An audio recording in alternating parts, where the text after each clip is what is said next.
like a maniac.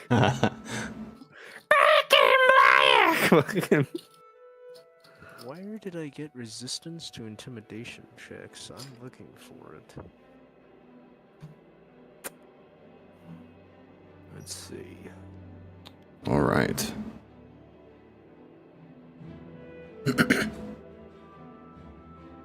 Okay, stream is up. Health is good. Music is on. I'm gonna do a. Where are you, cats? I gotta keep an eye on these cats because one of them's in heat. I may have to put one in the bathroom. Again? No. I don't have to Since I worry can't about watch that. them directly right now. For some reason in my Okay, yeah, I'm gonna go do that really quick before we get started cat, because but it has I to don't be- trust them. I'll be back in a second. We know what happened last time. What happened Now last he's time? got 2 females. He turned 2 cats into 6. That's what happened last time. Oh, that's what happened last time. Using this quick, neat little trick. Multiplication. I see the sneak trick. Oh, simple trick. Oh, so wait a minute. I don't think I had advantage on. Wait.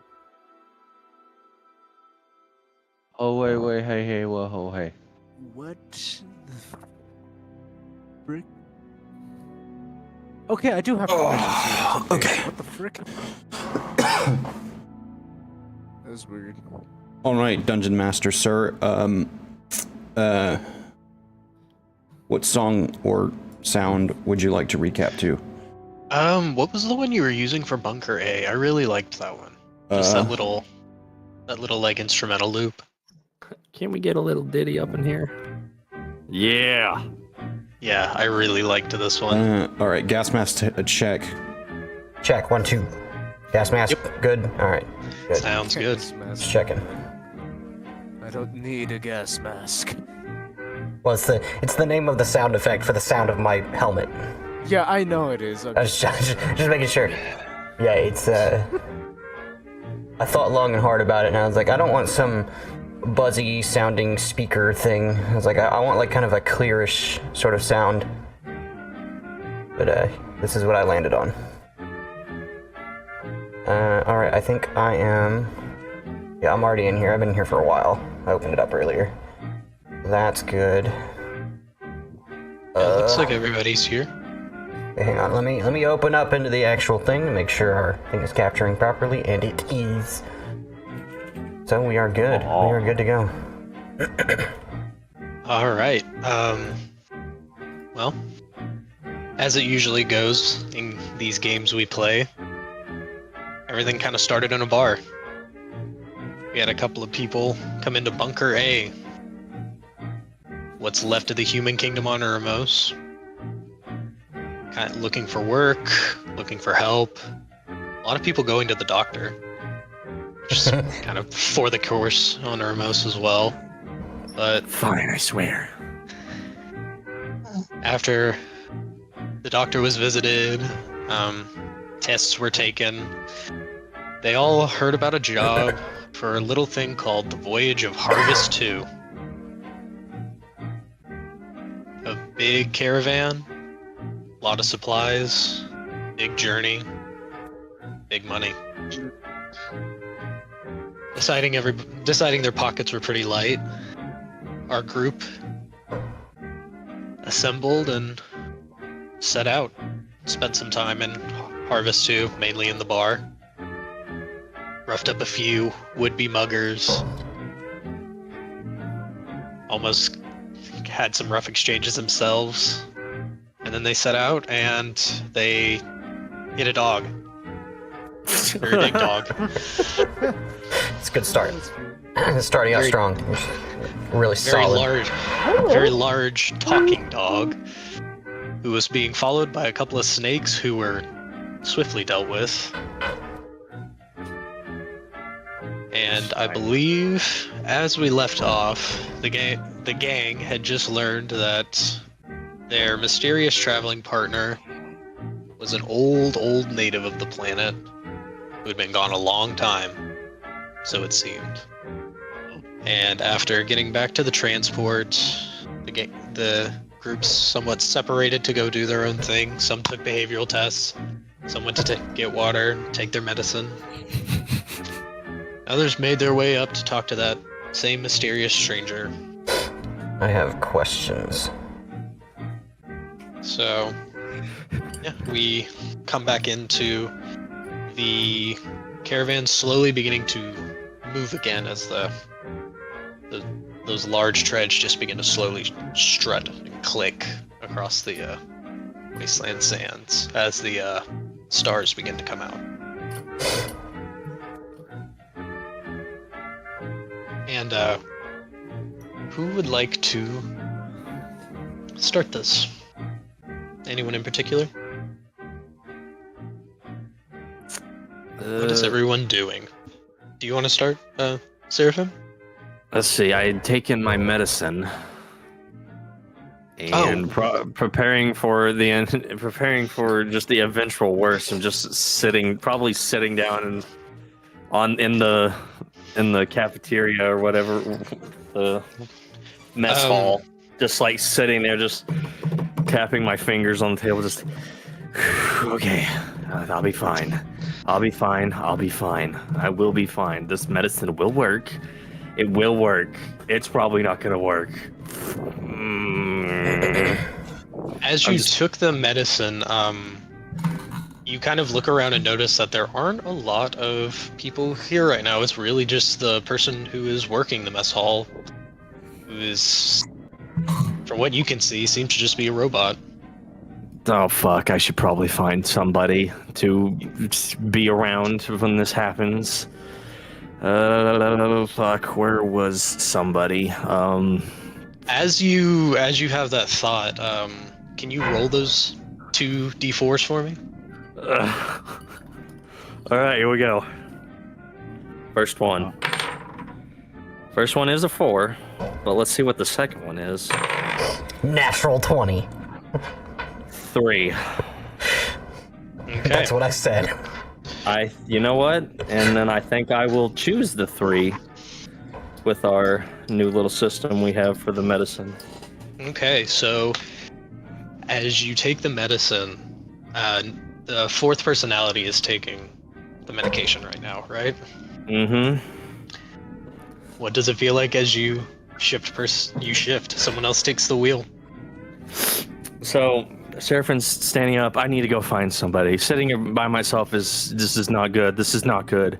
How And does I he start stand walking- up? I do want to ask. How does he stand up? Probably fast enough to, like, if it was a normal, like, well, how are the tables here? Is it like the benches that are connected to the tables, or is it like? Yeah, it's like benches connected to the Okay, tables. so on a normal table, he would probably flip the table trying to get up so fast, but instead smacks his knees on the top of the table, sits back down, fuck, and then just face plants onto the table. As this happens, the bot slowly starts to walk over. He doesn't say anything yet, but he's kind of watching you as whatever happens just happened.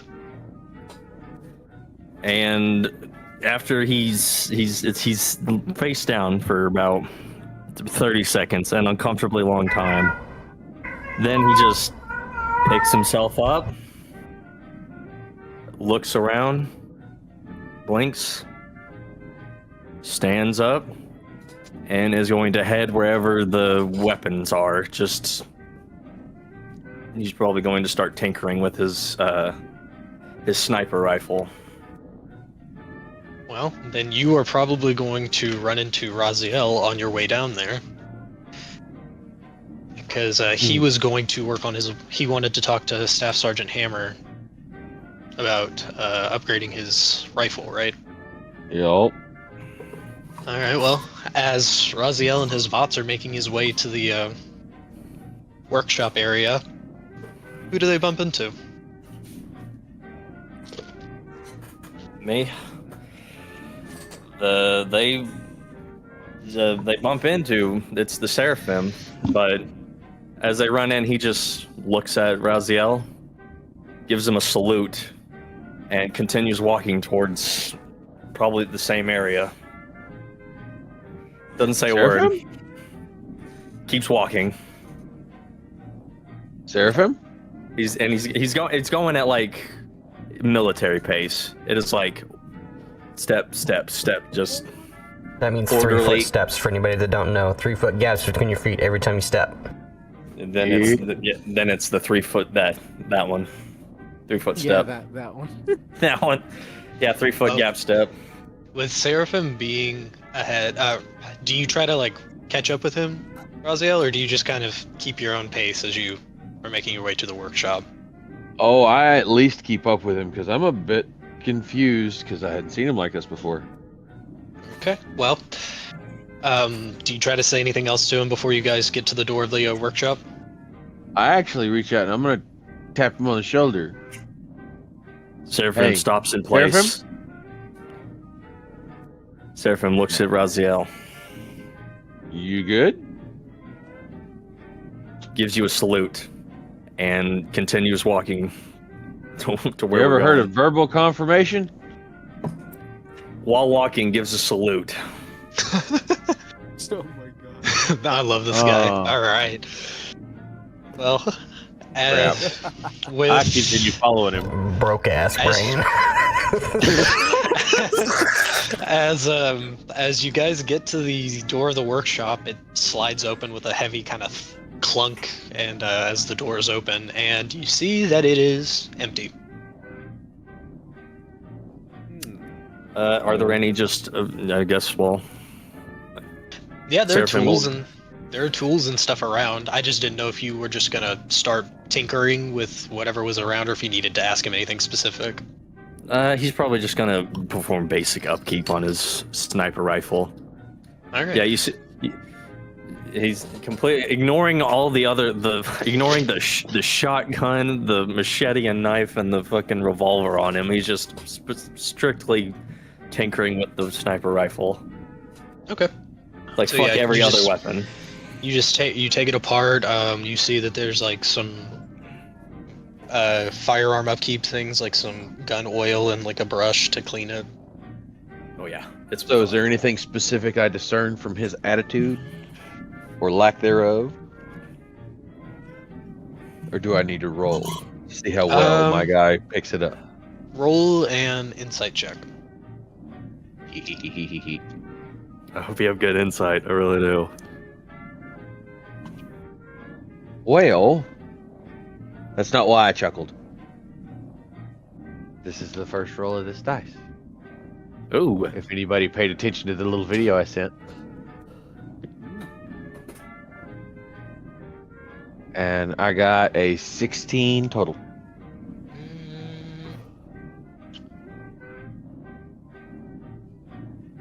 Either he is like so one track minded that he just can't notice anything, or this may be a different person. Did you see? No, you guys didn't see his actual medical files, did you? Packard only said he was nuts. So all you No. remember, Packard's words echo in your head. This guy's a nutcase. And you just Oh, crap. and so you assume that whatever that means is happening now, but you know that it is Seraphim. Can I same tell burn, you? same Did burn you take marks. your pill? Do what? Did you Yeah. take your pill? Seraphim stops what he's doing. Just looks up, like from just straight up, turns around, salutes, and then turns back around, goes back to working. If you're gonna do salute thing, then I'm ordering you to take your pill if you hadn't already. He And I would like to roll a persuasion if I have to. he turns around like more normally, not as militaristic as the last action. He turns around and he just looks around, gives you a thumbs up, and then turns around normally, goes back to work.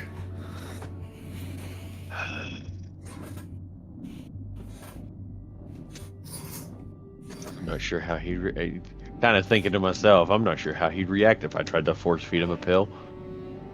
Oh my god! I will say You were around when the doctor gave him his medicine, so you did hear her say that he will take this and it will change his behavior and it may make him a little erratic at first, but it is supposed to like equalize him out. So you assume that he is already under the influence of these pills. Oh, With the okay. 16,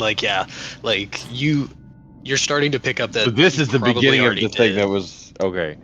Yeah, like when he rolled those 2 dice and he chose one, it immediately happened.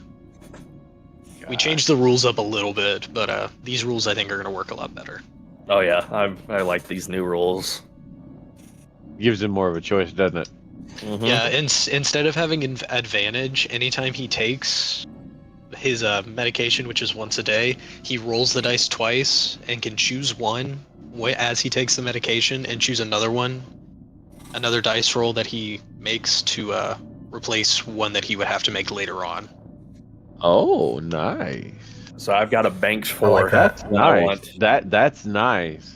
Yeah, and since he rolled a 4 and a 3, he chose the 3 now, and he has 4, which has been the one he's been using so far. Banked Yep, up. his more normal Yeah. ish. Okay. I was really excited yeah. to try it. I came up with it a couple of days ago, and that I've been is excited cool. to try it out. I was, That and is- as soon as he told me, I was like, hell yeah, this is awesome. Okay. But Well, yeah, I would probably continue to do some maintenance on my own weapons and keep an eye on him after realizing this. okay. You don't Just need to watch him. Okay. Several straight hours of just messing with nothing, essentially, just upkeep.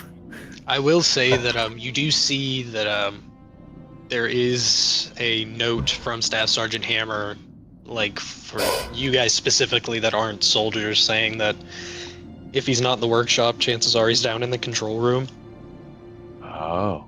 Well, then I probably, after seeing that note, I probably would have checked to make sure, realizing that he's probably not going anywhere for a while, then yeah, I probably would have headed down to talk to him.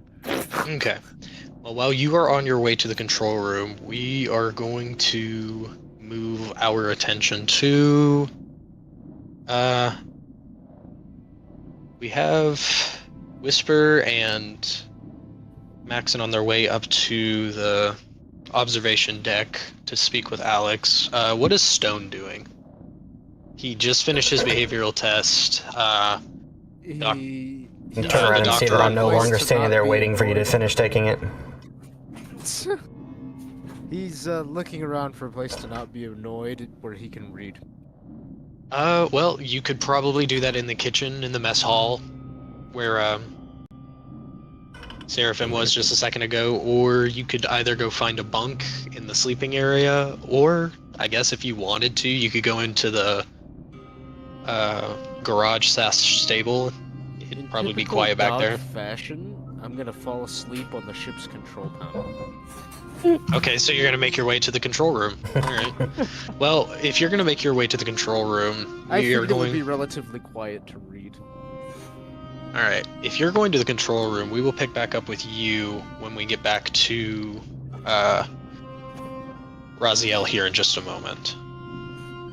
But we see as you exit out of the little clinic area, the doctor says, "Let me know if you need anything else. I may call you up here again to run some more tests. If that is okay." She says as she begins to kind of like fill out some paperwork on her desk. That seems fine, I suppose. She says, "All right, good day with you." And then she flips something on her desk, and the door almost like closes immediately behind you. Like if you weren't able to move your tail, it probably would have closed on your tail. Good thing she didn't do that. My tail would have broken it.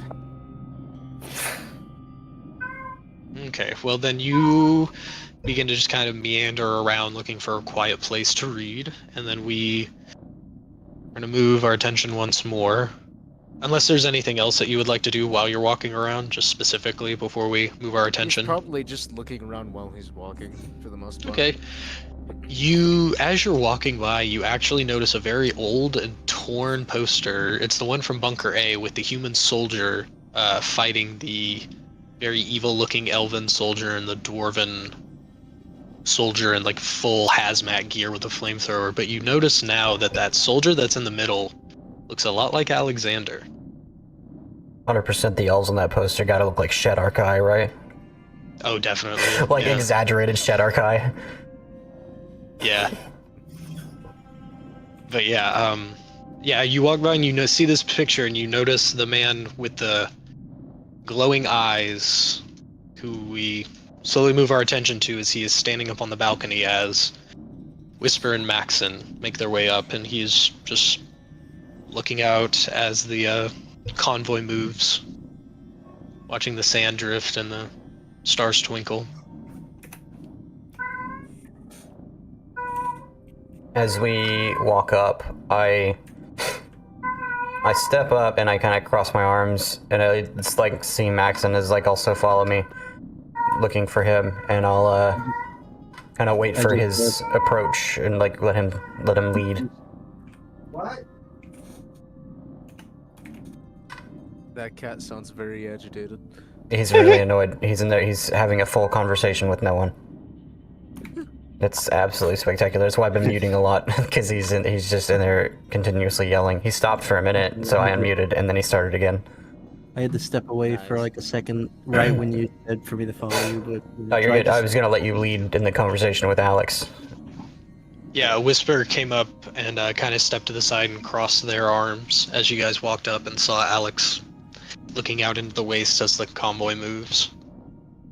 I'm gonna walk up to him, and I'm just gonna kind of put my hand on the railing and just look over to him. As you put your hand on the railing and look over, he looks over and kind of sees they did give you medication, but it is still kind of taking its time. You are still slowly healing. You have your bandages on, and he just kind of chuckles to himself, and he was like, "Where'd you say you were from again?" A place called Earth. He kind of raises his eyebrows, and he's like, "I think I've heard of that place. A couple of them, maybe." He kind of like, on the one hand he kind of like counts on a few fingers, and he's like, "Yeah, that one sounds familiar. Whichever one you're from, they build them tough as shit, huh?" Wait, is he implying that there's multiple versions of Earth? You break a character. I was about to say, if that's an above the table question, yeah. Oh, okay. So Was that in character or above table? No, that was in character. That was both. Well, okay. Well, but either way, it sounded funny to me. A good both soup. He just Alex he just raises his eye as he says that, and he's like, "Oh, so you're telling me there's different versions?" Alex kind of shrugs, and he's like, "I don't know, kid. I kind of just get thrown through wormholes by pissed off people or people that I've helped. With all the places I've jumped, the names kind of blend together, but Earth does sound familiar. At least a couple times over." And he just kind of looks back out, and he's like, "So you trying to get back there?" He just looks up at the sky for a second and then looks back down. He's like, "Yeah, my home's in a bit of a terrible situation right now." As Somebody you say start- that, Yeah, go ahead. no, I was about to say you finish. I'm trying to think of a good way to explain it. Oh, well then, as you say it's in a terrible situation, he kind of chuckles to himself and looks out, and as he looks over in this direction over here, to anybody looking at the map, and he looks out to like the eerie blue glow, and he's like, "Well, I know what that's like." As he kind of pulls out the picture from earlier that Raziel fixed, and he begins to look at it as in its new, more repaired state.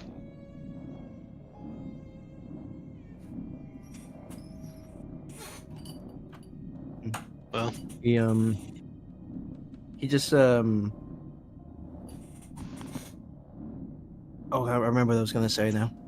So he kind of speaks up. He gets a little more confident in like the way he's talking, and he's like, "I was a leader of my unit. There was 5 of us. We weren't really the strongest, but we knew how to get the job done. I don't know where my team is right now, but I hope they're doing okay. Because right now, everybody back home is all hands on deck at this point." As you say, like you don't know where the rest of your team is, his grip tightens on that picture.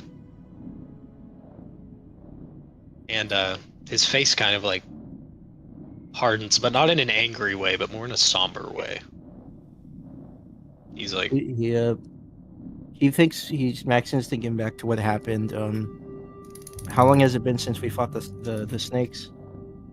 like maybe, I'll say like 2 hours. It probably took you guys about an hour to get back, and then you've been traveling for about 30 to 45 minutes, so.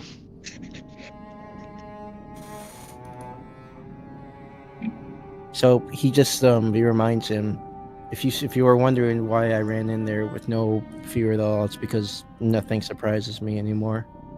Where I come from, we're in the middle of an alien invasion. Yeah. Helped fight off a few of those. Of course, I'm not really sure what an alien is, but he says with a kind of bewildered look, but he was like, I've heard that term before, and I've fought things called aliens. Fought with things called aliens too, sometimes. He tells him, if you've been here long enough, you're probably used to stuff falling from the sky. We deal with the same problem every day for about 2 years. He just kind of looks sad again. He's like, kid, when I lived here, shit didn't fall from the sky. Well, when it did, kind of became this. I've been gone for about 25, 50 years. And when I left, they were trying to wipe everything out. Looks like they almost succeeded. And he kind of, he hands you the picture that he's holding. He's like, looking for these two. And you see it's an elf with a very familiar looking demeanor, and a half elf wearing medic clothes, like field medic attire, and a young Alex holding his arms over both of them and smiling.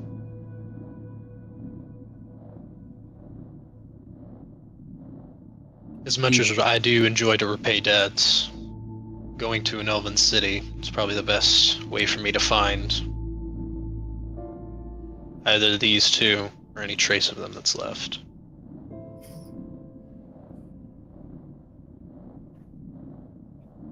Looks like we both have people we miss. That we do, kid. He hands him back we the do. picture. He just then he takes it goes back in- and tucks it away. He tells him, if what you're telling me is true, then the only hope I have of getting home is if we actually get to this so-called city. Oh, don't worry. He says as he kind of looks out in the direction the caravans are going, he says, we'll get there. And after pausing on that for a moment, he turns towards you, Whisper, and he's like, awful quiet over there. Lingering. So, you've been here before, or seem to have originated from this place. Am I correct? That is true, born and raised. And you speak about... She just kind of points in the direction of the wastes and the destruction. You seem to have been firsthand to that. So, For the sake of informing the rest of the sector, or at least those that matter and aren't a part of the circle, and might do with assisting this planet, what happened? The last records we have, this planet was mostly peaceful, prospering well enough, as well as it can under certain types of government and economic systems that have relatively low chances of success over the long run, but sometimes over a certain amount of time tend to succeed. So, what happened? Well, he says as he looks like he does some math on his hand. He says, well, about 10, 15 years after those records that you have were most likely shared to you, the kingdom of the elves and the kingdom of the dwarves found themselves very intimidated by the growing kingdom of man. She shakes her head whenever you say kingdoms. Autocratic. All right, Hydra. Was this autocratical with an oligarchy, or was the oligarch in power and the autocrats more symbolistic? In essence, who was the power holder? Because that would explain a lot. Power was held mainly by a few select individuals. Indeed, and there you have your problems. I imagine these were the lord types, highest in society, rich, owned most everything. He just begins to slowly shake his head and kind of grit his teeth a little bit, and he's like, Time and time again, these societies have risen and fallen, occasionally prospering after deep revolution, but it doesn't seem this was a revolution. This seemed a response. Am I correct? yes. They formed a plan to remove humanity from the equation I see. and to wipe the slate clean in a way. Though the Elven League decided at the last moment to help us, feeling guilt for their actions, but it was too late. They could only preserve. Well, he looks around and he's like, It's the first time you hear her, like, even mildly amused by anything, by the way. Like, outwardly, she actually chuckles slightly as you say they, like, helped in the end. he kind of scratches his head a little bit, trying to really recall old memories to him. He says, I boarded a ship with... And he pulls that picture back out and he points at the male elf in the picture. He's like, with him, the magician.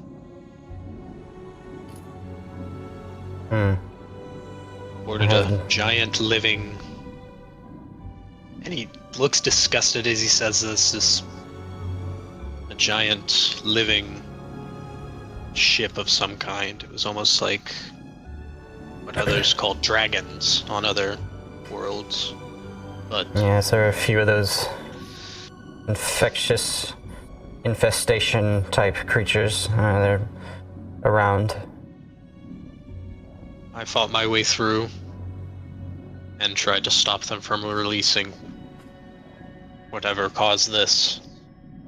I flew down with it and tried to stop it. Tried to disarm it, disable it. And then he kind of looks down at where his arm, the stump of where his right arm used to be. He says, I even tried to stop it with my bare hand. And then he looks back up to you and he says, I woke up in a strange place, full of strange people, and I started walking. So this power of yours, it looks somewhat fusion related, is it not? He kind of looks at the glowing marks on his arm. He's like, from what I've gathered, yes. Hmm. Is there an element to this fusion, or is it just energy itself? Yourself, your own generator of energy? Seems to like to consume hydrogen, Hmm. Interesting. pulling it from Any the present air. isotopes? Or just hydrogen?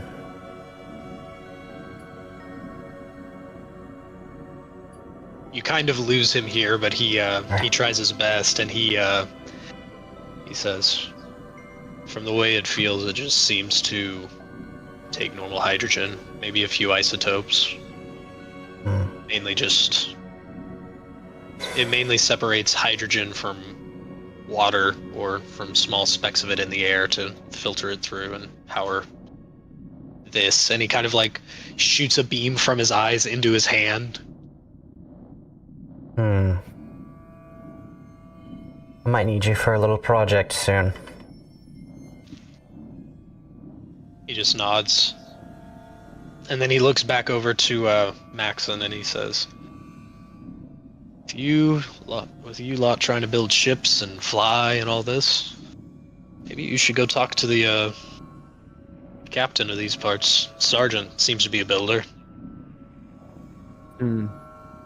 I think I'll take you up on that offer, he says as a smile starts to form around his face. He You're nods and he... odd one from Earth. What sort of drive does your ship take? I saw you bringing in a small, single-person fighter. I gotta turn you up. I barely heard you say that again. I said, what sort of drive does your ship take? I saw you brought in a small one-man fighter. I don't even know if this planet has the right materials. Every Where I come planet has from, the our right drives are materials, you just have to know where to look and how to generate the energies in order to build an engine. Where I come from, our drives are unique.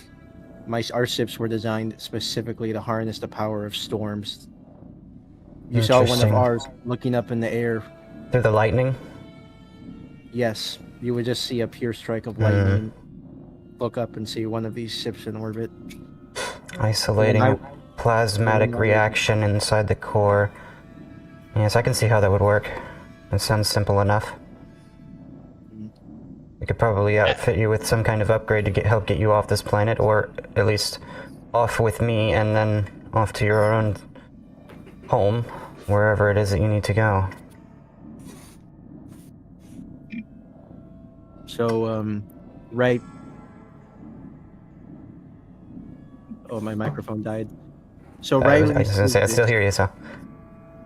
he takes that little watch that he has around his wrist, and then he holds it out, and then there's a little picture that comes on board.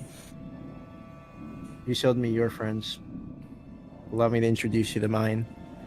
And then there is a translucent, almost holographic picture of him standing next to two individuals. I'm going to Batman dip, by the way. Once they turn back, I'm gone. I have thoughts, things I want to think about. Okay. Alex is just looking onto the picture with you and your friends. Would you like to describe them? Yes. Go for it. is holding up what appears to be the head of a mechanical-looking creature. Pure charcoal black, with one eye that's fading in and out with a purple hue. Standing next to him is what appears to be a canine-esque creature, standing about, let's say, 7.5 feet tall. He's sitting on all four of his paws. Standing and to the right of him is what looks like a female, almost like a cheetah-esque animal, smiling while all three of them are looking towards the camera. And this is my team, he says to Alex. He doesn't really say anything, but you see, like, from the look in his eyes, he's thinking something over, And he just looks at you and he says, "We'll get you off this rock. Don't worry." He puts his hand away and he just smiles and says, "I won't forget you. I will remember you for your assistance." He just nods and he says, "Sounds good, kid. You watch my back, I'll watch yours." And he just kind of leans on the rail. And is there anything else you want to do, or is it cool if we cut back to the control room? Let's do it. All right. I'm really As happy you- I got that out, by the way. Oh yeah, of course, awesome. So you and Alex just kind of sit on the balcony and just kind of watching the waste roll by, just swapping war stories. Location for the DM. I'm gonna go down to the sort of hangar room for a bit. Okay. Do you want me to come back to you here in a second after we do control room stuff? Yeah, I'm not actually. I'm not unless you don't have to come back to me unless somebody actually goes down there. Oh, I'm sorry. cool. I'm sorry. I'm sorry for not saying this before. Where is Stone? Can I go talk to him? He is he's actually in the hangar area, so we're probably gonna cut back to him. Or no, he's in the command area. So if you wanna start looking around, you would probably bump into Raziel, who's Okay. also on his way to the command room, and you'll find him organically that way.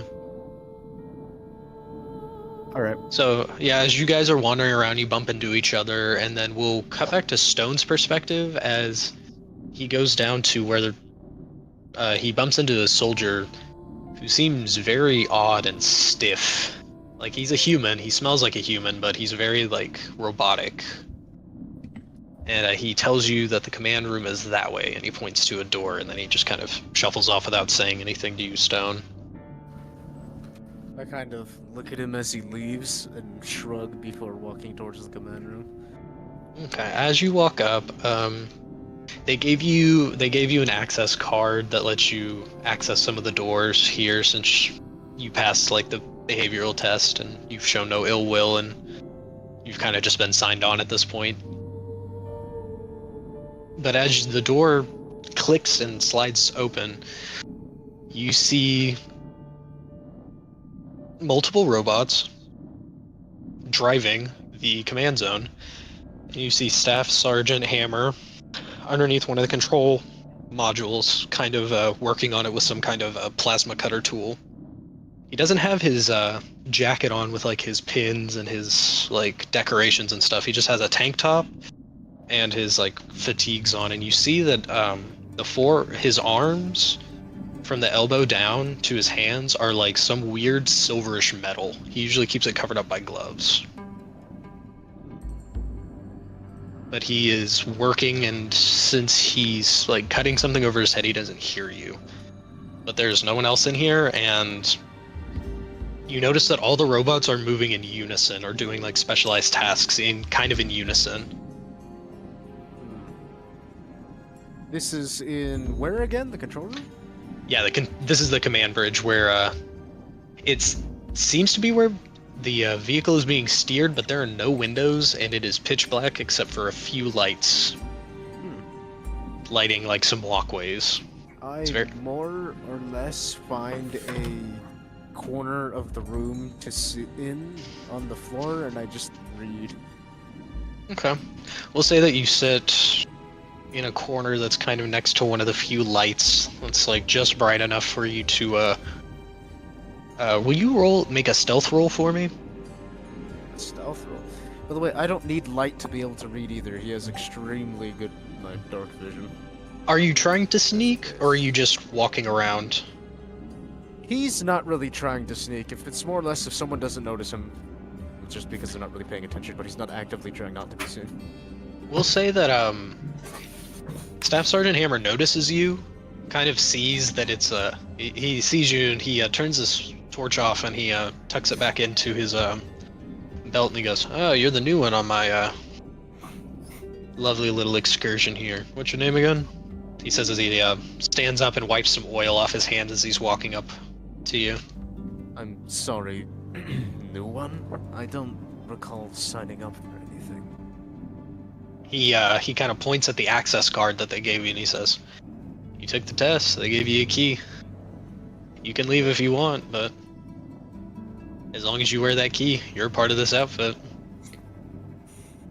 Well, that's a rather interesting concept. My name is Stone. He holds out one of his metallic hands, and he says, "Stone, Mason Hammer, Staff Sergeant Hammer." I shake his hand. A pleasure to meet you.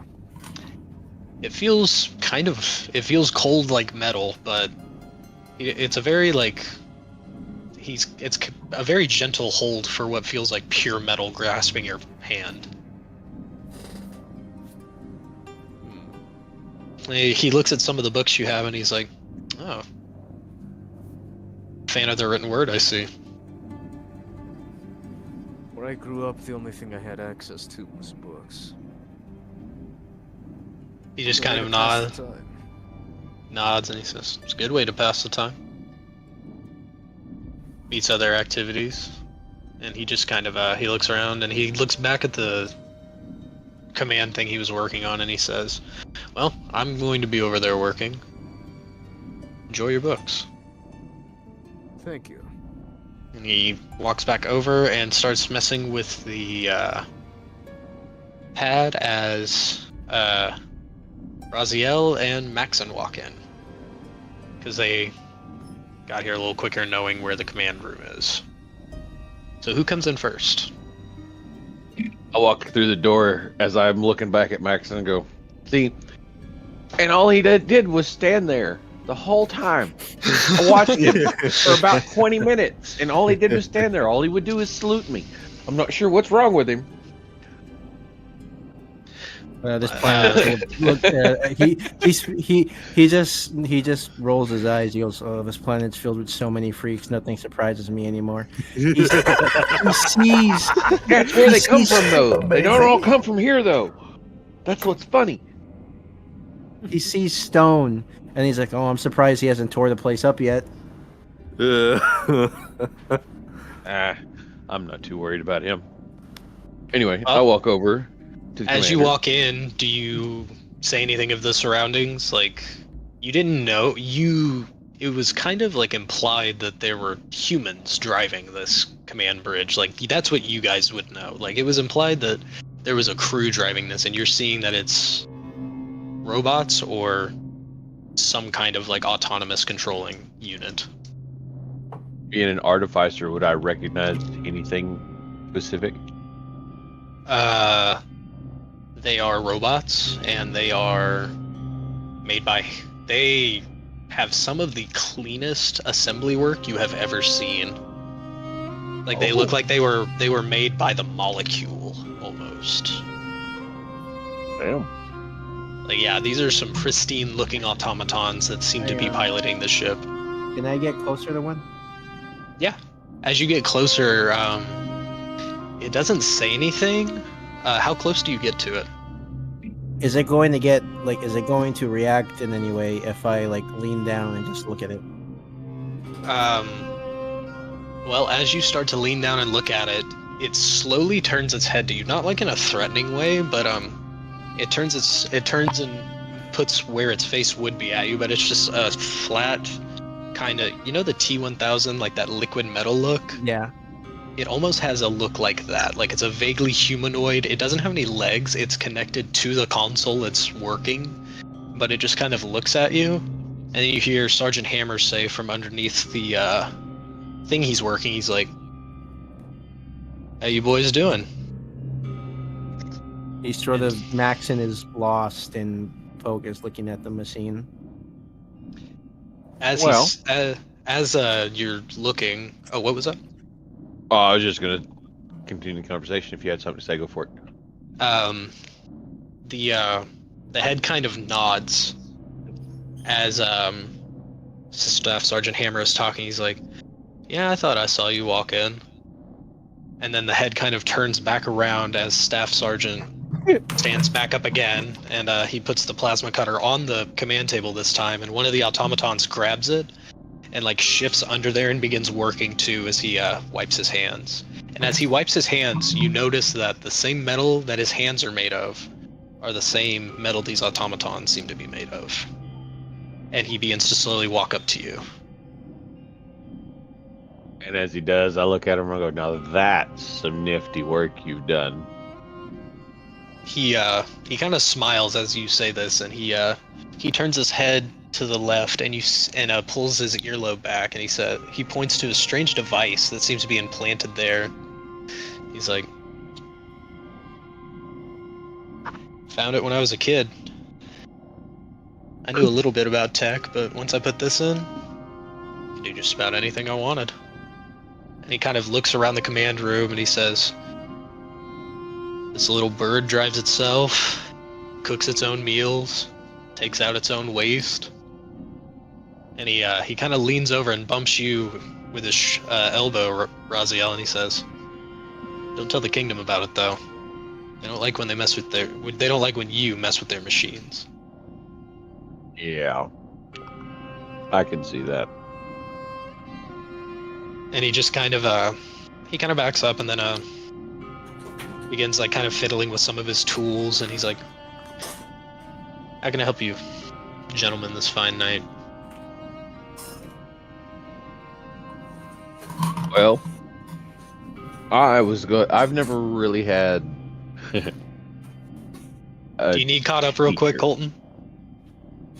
Sorry, I had. No, it's I all had to good. pee. I just wanted to make sure. You're all good. Sorry, I just fell down the stairs. I apologize. I just fell down the No, yeah, I just here. But do you, everybody, Whisper is in the hangar. I knew that. I was only gone for about like a minute. Okay. Most. Yeah, he wasn't gone long. Okay, cool. But yeah, so you said, Raziel said he's never had a mentor before? I've never had much of a mentor in the ways of crafting. I was wondering if you might be able to help me possibly modify my rifle.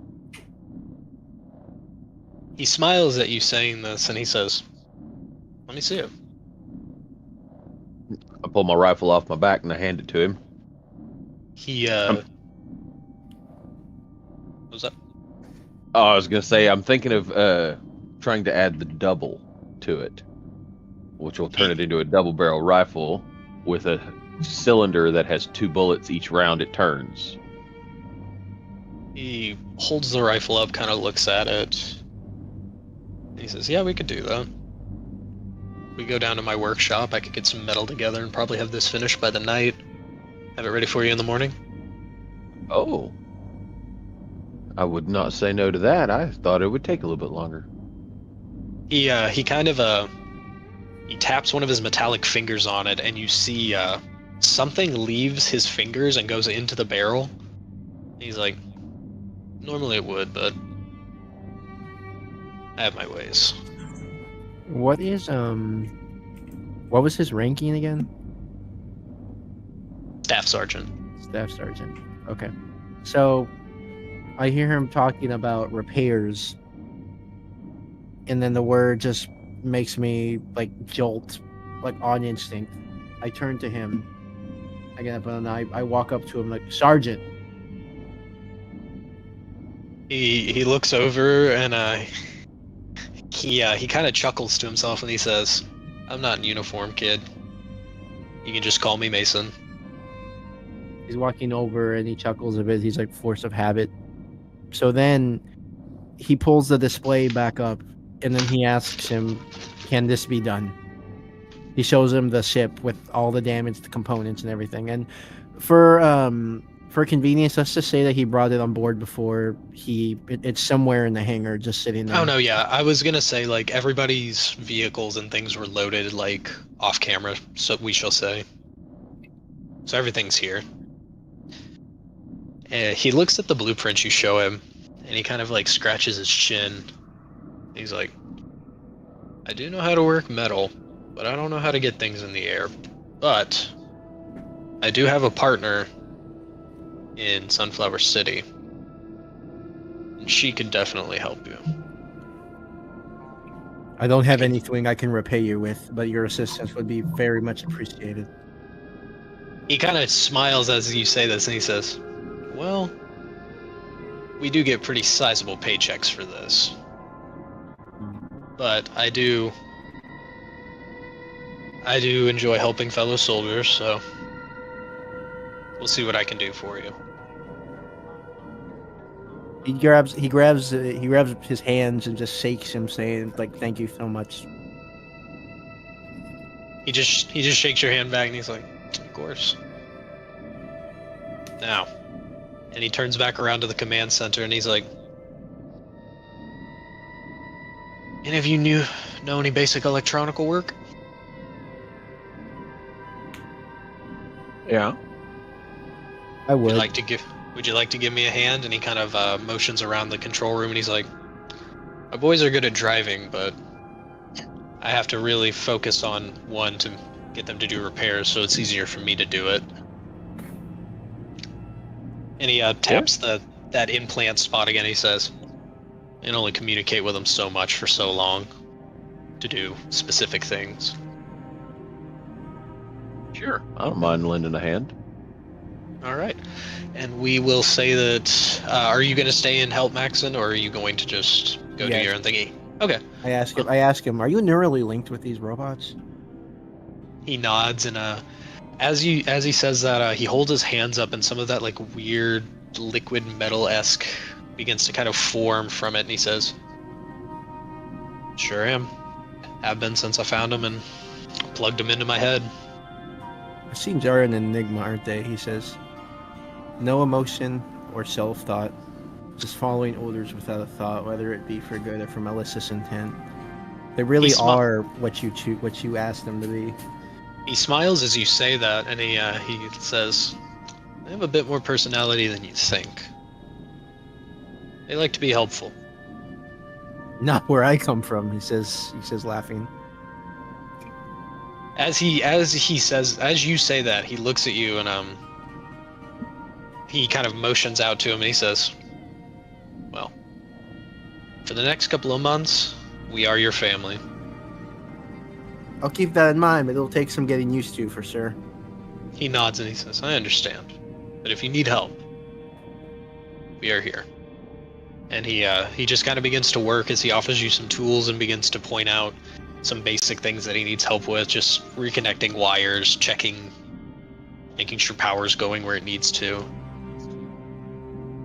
I want to say that he would know quite a bit, not like every single detail, but enough to help keep the place running, considering the fact that he's been on a spaceship for a while, so he would know his way around. It's definitely foreign, but with him and Raziel pointing out where they need help, I feel like you would be able to pick up at least like a basic like way of helping. He looks to who else was here? Stone is reading in the corner. I know Stone was here, but who else were we talking to?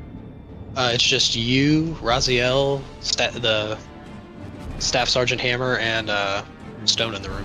So he looks to Raziel and he tells him, "Some of this might be foreign to me, but some systems are always the same.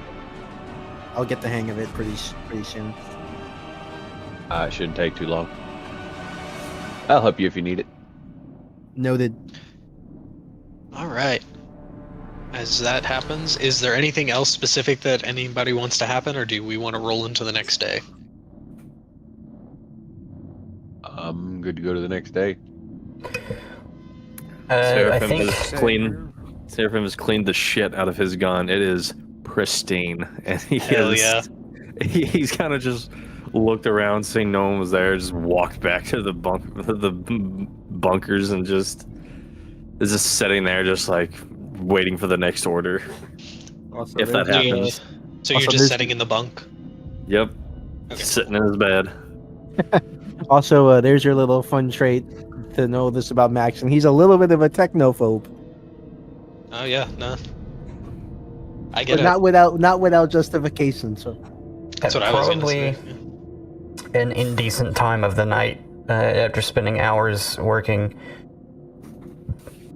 In my head, I'll wander upstairs specifically to the Seraphim's bunk. Oh. It's like easily 1:30, but somewhere between like 1:30 and like 3:30 a.m. in the morning. Clink, clink, clink. Seraphim is still up. He's been sitting for hours. He's not slept, so he gets up and opens the door. I don't sleep at all.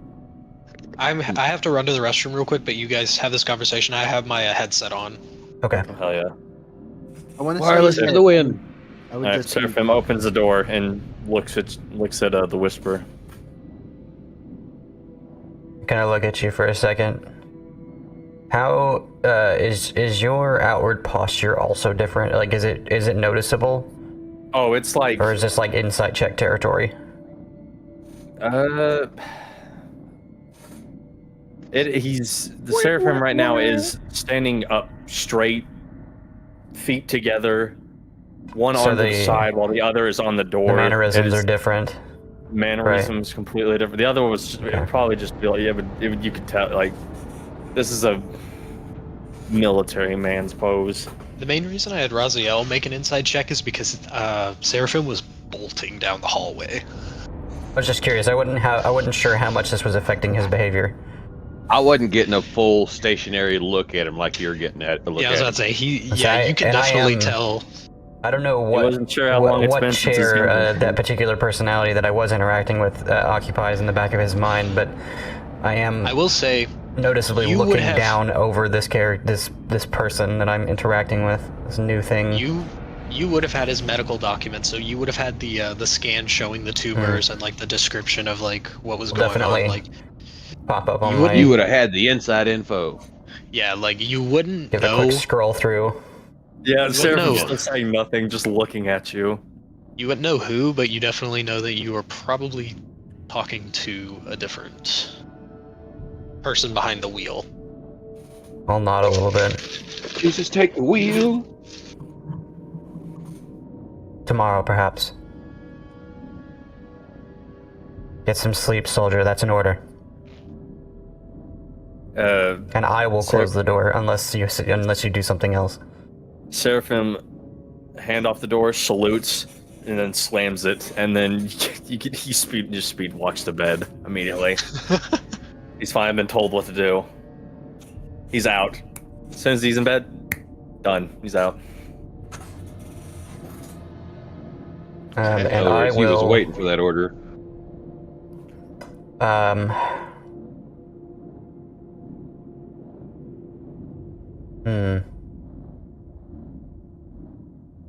Is there a bunk room specifically, like, just above the engine? Could a note most of be the made bunks, for it? you could probably fashion something. Like there are some old like supply closets that you could probably sleep in if you wanted to like make a makeshift sleeping area there. I figured the engine makes him And feel if possible, I would also try to, like, not make this a noticeable thing. This is, like, hidden, kind of. I want it to almost kind of be like, if someone comes looking for me in the middle of the night, they're not gonna find me. secret tunnel. Not for any particular reason, but just simply because I'm in a strange place and I don't know anyone. And Make a Secret tunnel. make a perception check for me real quick. okay. That's an 18 on the die plus scroll. That's a 22.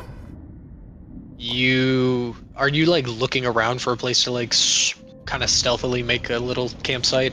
It's either a place that's kind of a stealthy spot, or somewhere, or it's either a place near the engine and kind of hidden, or just hidden. Whichever Okay. one I can benefit more from. As you're looking around, you notice that there are cameras all over this place on the inside, and they seem to be moving of their own autonomous like will. They seem to follow whoever they notice. Even are you trying to move around stealthily? I think for the sake of specifically trying to find a quiet place to sleep where no one will know where I am, I think I will do a stealth. All right, go for it. Yeah. Because, like, I'm not trying to hide from everyone, I'm just simply, like... Trying to the find a thought quiet is, place. I like, gotcha. if the ship gets broken into and everybody gets captured and interrogated and it says, oh, yeah, they were in this room, they're gonna go there and be like, there's not shit there, man, what are you talking about? Ah, fucking cocked. Bastard. How are you cocked? You're so heavy. That is... Let's see, stealth check is not going to be great. That's think that.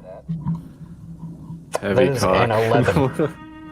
An 11? An 11. Blocker.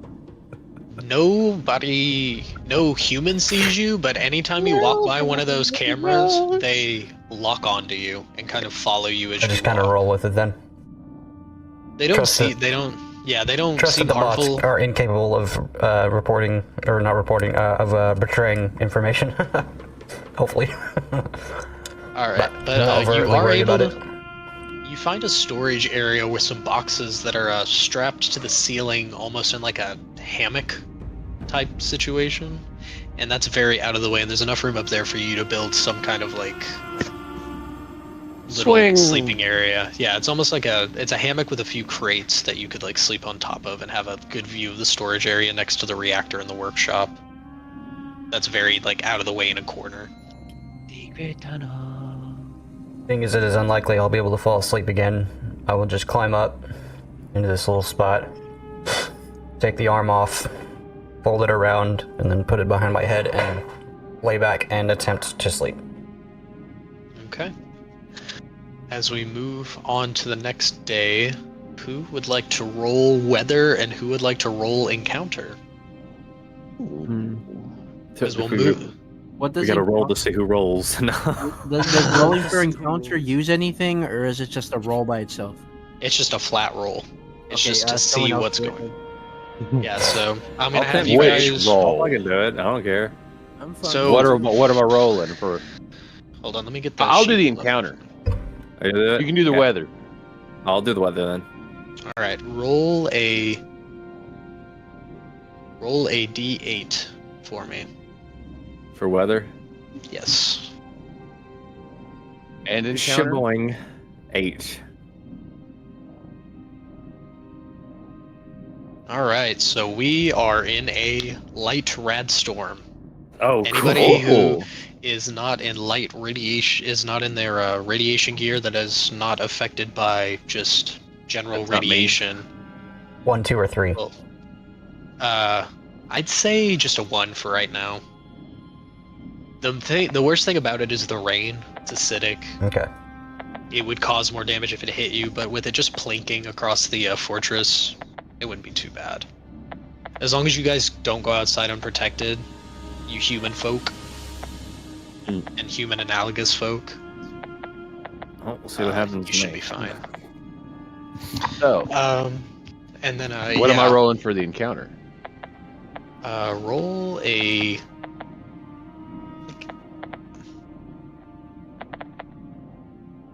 Roll a D100. Oh.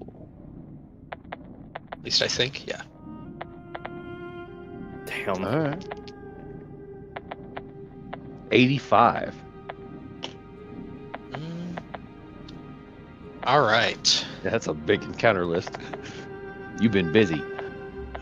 I'm using it as like a scale. I'm kind Well, of there's picking different from things. encounter systems. There's D100 lists that just have like a bunch of different listed random things, or you have like your severity system, which is kind of like what Matt Mercer uses, so like a D20, and then depending on where it falls in that range of a D20, you roll like some other die, D10, D12, D8. What it just depends on how many encounters you have listed, and it varies. Okay, I might do that instead, because that's kind of what I'm doing right now with this D100 system I have in front of me. Will someone roll, well, Kyle, since you're rolling this, will you roll a D10 for me? Sure. Boss. Mouse? 5.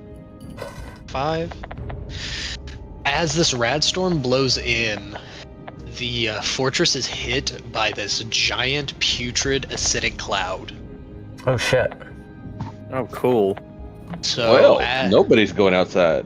so yeah, along with the rad storm, there seems to just be like acid mist floating through the air. And so now, even if you are immune to radiation, you would That's not acid want to now. go outside. Yeah, like it would melt even. It's starting to even kind of corrode the fortress walls a little bit. They're gonna have to be repaired after this passes. Okay, so No monster encounter, just the weather's keeping us all inside for the whole day. You Yeah. don't know that. Don't say that shit. Keep your fucking mouth shut. No. Don't set him up. Don't set him up to laugh at us later. Alright. Y'all can't see the smile on my face. I'll pick up again and immediately go and try and find the Seraphim to see if the shift has happened yet back to the more standard personality. I was about to Or say, something well, worse happened. I was I've going to got a- say, well, Seraphim, you have I've got that a 4 in bank- reserve. I've got a banked 4, but if I can keep also banking that take 4, your- can I keep rolling and then just keep banking that 4? I will say you can either choose the 4 that you have banked, or you can take another one of your pills and roll 2 new numbers. Like, he can either write out the effects of the pill he took last night since he took it kind of late, or he can go ahead and take another dose and have a new set of rolls, whichever you want to do. Because we'll basically say, is he taking his medicine now, or is he going to take it later in the day? He takes it as soon as he wakes up. Diligence early in the morning. Probably not paying off very well now. I was about to say, yeah, you then roll me 2 more d4s and choose Get which some- one you want to use. Gets up and shit, sees the medicine. Just thinks, that's new, and then fucking probably pops a pill. Yeah, so let's roll some d4s and see what happens. Oh god. Oh, Oh no. that's a 1. Oh, Let's see what the other God. one is. Let's see what the other one is. Oh. Is that I two rolled 2 ones? 1s. I rolled Oh 2 shit, 1s. no. Okay, you know what? I'll let you roll 1 more if you want, unless you want to keep both of them, but in the event I'll of 2 Trying to the get same, 2 different numbers. If it's Yeah. another I've one, got the if it's doc. I'm ready for any of it. I mean, I will all for sure play. I'll I have for no sure fear. keep this one. It's up to you. Do you want me to keep my 1? you know what? Yeah, let's go for it. All right. What There happens? is- Fucking. How's your Explain to the demeanor class what shift? happens when you take your medicine. Seraphim takes his medicine. Actually, before you do that, for sake of Sharp is also narrative gone. description, clink, clink, Oh clink. yeah, Sharp is gone. Was this before or so early on? I think. I'd say this is probably sometime after you've taken your medicine. Okay. Oh fuck. Oh fuck. Okay. I gotta figure some shit out real quick. All right. So yeah. So Seraphim takes his medicine. Walks over to the door, opens it. Same stance as you saw the night before. I'm holding 2 food trays, and I'm looking you over again silently. And takes which one one is food this tray. today? I note that specifically. There's a takes shift one of- already. He takes one of the food trays. As he grabs one of the food trays, he holds it, looks at you, falls backwards, right onto the floor. Seizing or Just out for probably once again another just 30 seconds of looking asleep, and then I will. opens his eyes, rubs his head, starts poking his face, realize there's a mask on.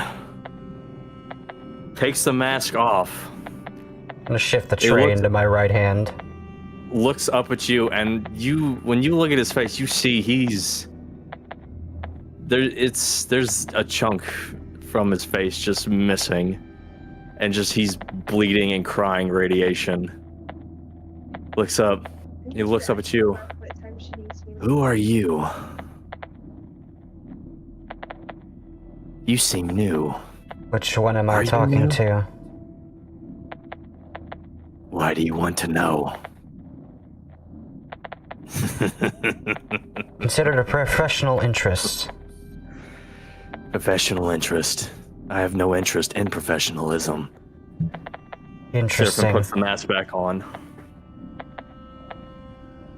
Why suppose don't we I'm go here and see to the take doctor care of about your something. particular radiation tears you've got going on there. Oh, please, no. Don't trouble yourself with me. You are my trouble. Let's go. Fine. I'll do what you say. And I'll step back. And I will motion with my left hand towards the hall, down towards the doctor. And follow with a distance of, not within melee, but at 5 feet. Okay. Your So choice. As you two are walking to the doctor, does anybody else have anything they want to do as they wake up in their bunks?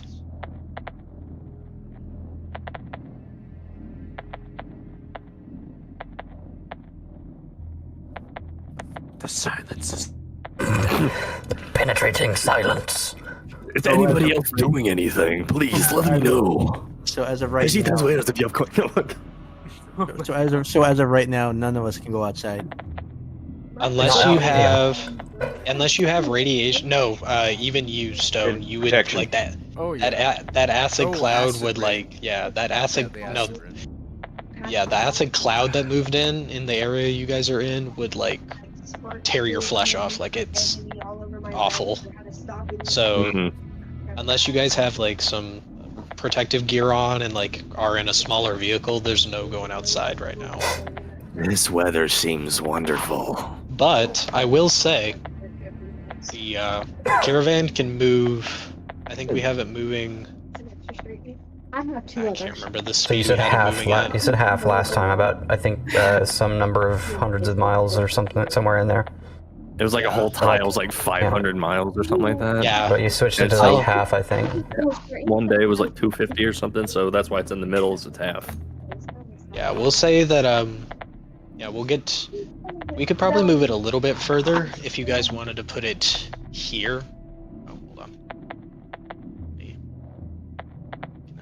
You guys wanted to put it like about right here, maybe about a third of the way.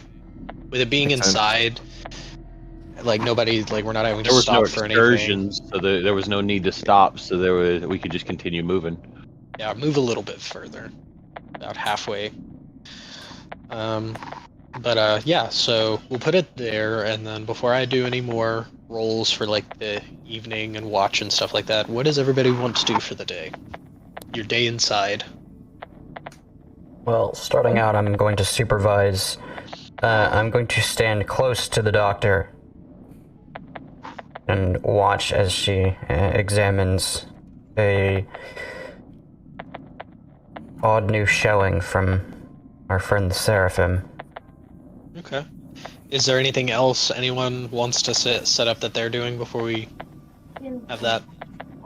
I guess I can head back down to where. Probably would have picked The- up my gun. Okay. I probably would have head back to the doctor, considering they said that I might have needed another checkup at some point. If the Okay. door, I'll let you decide when he enters, but I have a thing. Okay. Sorry about cutting you off a minute ago, Robert. What were you about to say? I was just gonna head back to the command area to help out a bit. Okay. We will, with everybody heading to the doctor's, well, with the majority of people heading to the doctor's area, we'll go there first. So as Seraphim, does Whisper enter first, or does Seraphim enter first? I make Seraphim go in first, and as the door opens, I'll warn and I'll say, Doctor, I have an interesting patient for you today. This is the Seraphim, but not the Seraphim you've already met. As you say, you have an interesting, you hear just like a giant metal slam, and as you walk into the room with Seraphim, you see that she has a giant protective wall in between her and you and Seraphim, and she's like, interesting, you say. Interesting. My, that was fast. I haven't even done anything yet. She kind of chuckles and she says, and I'm not going to give you a chance. Why don't you tell me about yourself? And she motions to the chair in front of the viewing port she's looking through. She says, have a seat, please. I'm gonna impose myself between him and the door and close the door. Okay. It seems like I don't have a choice, do I? She smiles and Fine. she's like, you always have a choice. Don't worry. But I would strongly suggest you do this. Bullshit. Seraphim will sit down and just stare at wherever she's at. She just smiles and she says, "Yes." As she looks over to you, whisper. I'm like kind of trying to, I don't know, help out slightly by interacting with Seraphim. So, tell me, we call you the Seraphim. Does this particular new individual, do you yourself have a different name? There is no new name. Seraphim is a collective. You all are the Seraphim. Interesting. We are the Seraphim. This is one of a few. I am my own person. But it does not feel like this is my body. I look to the doctor's viewport and I say, dissociative identity disorder. She kind of nods as she's writing on her data pad, and she says, "Yes, but it seems to be more than that." And she kind of moves. So she holds up her data pad and begins to look at the scans of the Seraphim's brain and show these tumors. And it's almost like there are other gray matter in there, other brains almost, at least parts of them, enough for personalities to form. Other souls, other dreams, other wishes, other desires. Shake my head to myself and just... tumors. And then the doctor looks to you, Seraphim, and she says, "And did you come about because of that medicine I gave him?" I mean... The medicine sped the process along. I'd like to believe.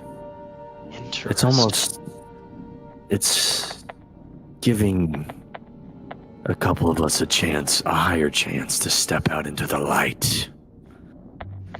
One will take the back seat. Maybe even a third takes the back seat.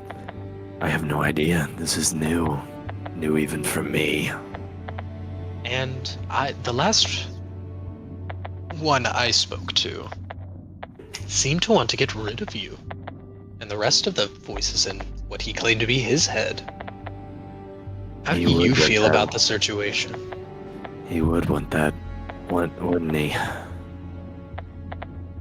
Always feeling like he's the first one in control. Always wants to feel like it's his body. When he has others that want to share it with him. And as you say that, the door opens and Stone walks in. You run into the brick wall currently known as the Whisper. I'm standing directly in the door. I don't turn around, but I say, "Not a good time." I presume I'm interrupting something. Not interrupting, but... Welcome to the party. Apparently I'm just the freak show that everybody wants to look at. See? Observe, talk to, decipher, subjugate.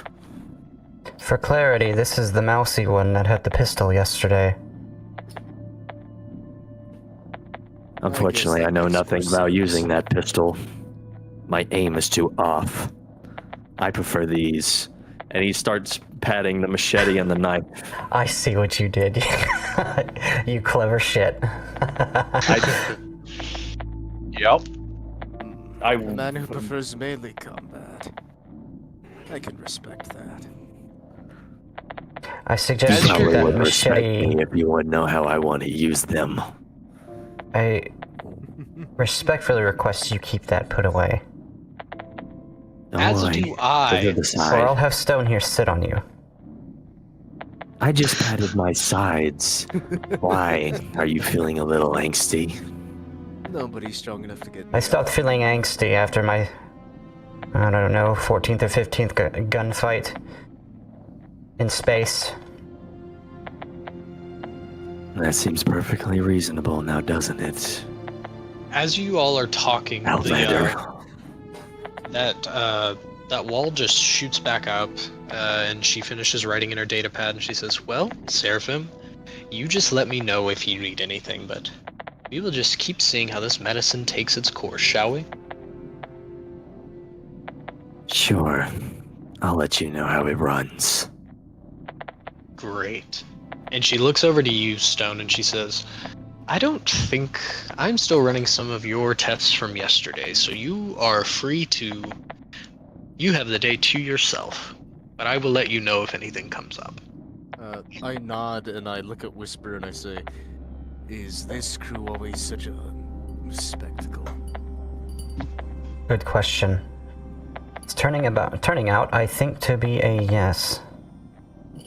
But I don't have enough information to say definitely yes. So I'll simply For a quiet adventure. resign myself to an I don't know.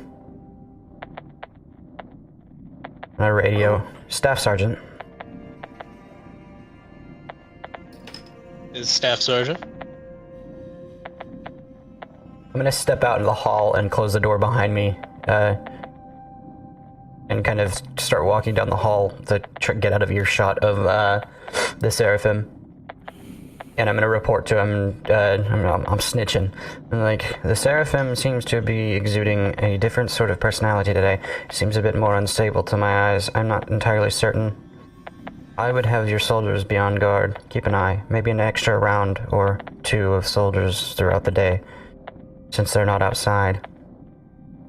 I would keep your quarters locked as well, just in case. Oh, don't you worry about me, but I appreciate the thought. I'll have some Everyone's more quarters. guards walking. Tell me, I didn't think to ask yesterday. Did the soldiers and or yourself bring your families with you? There are no families on this vessel, unless you Good. have brought family members with you. I would have the soldiers keep an eye. Thank Serena you very out. much. And you just hear the radio crackle out. And I will go And, back down to the hangar again. Okay. As we cut away from you,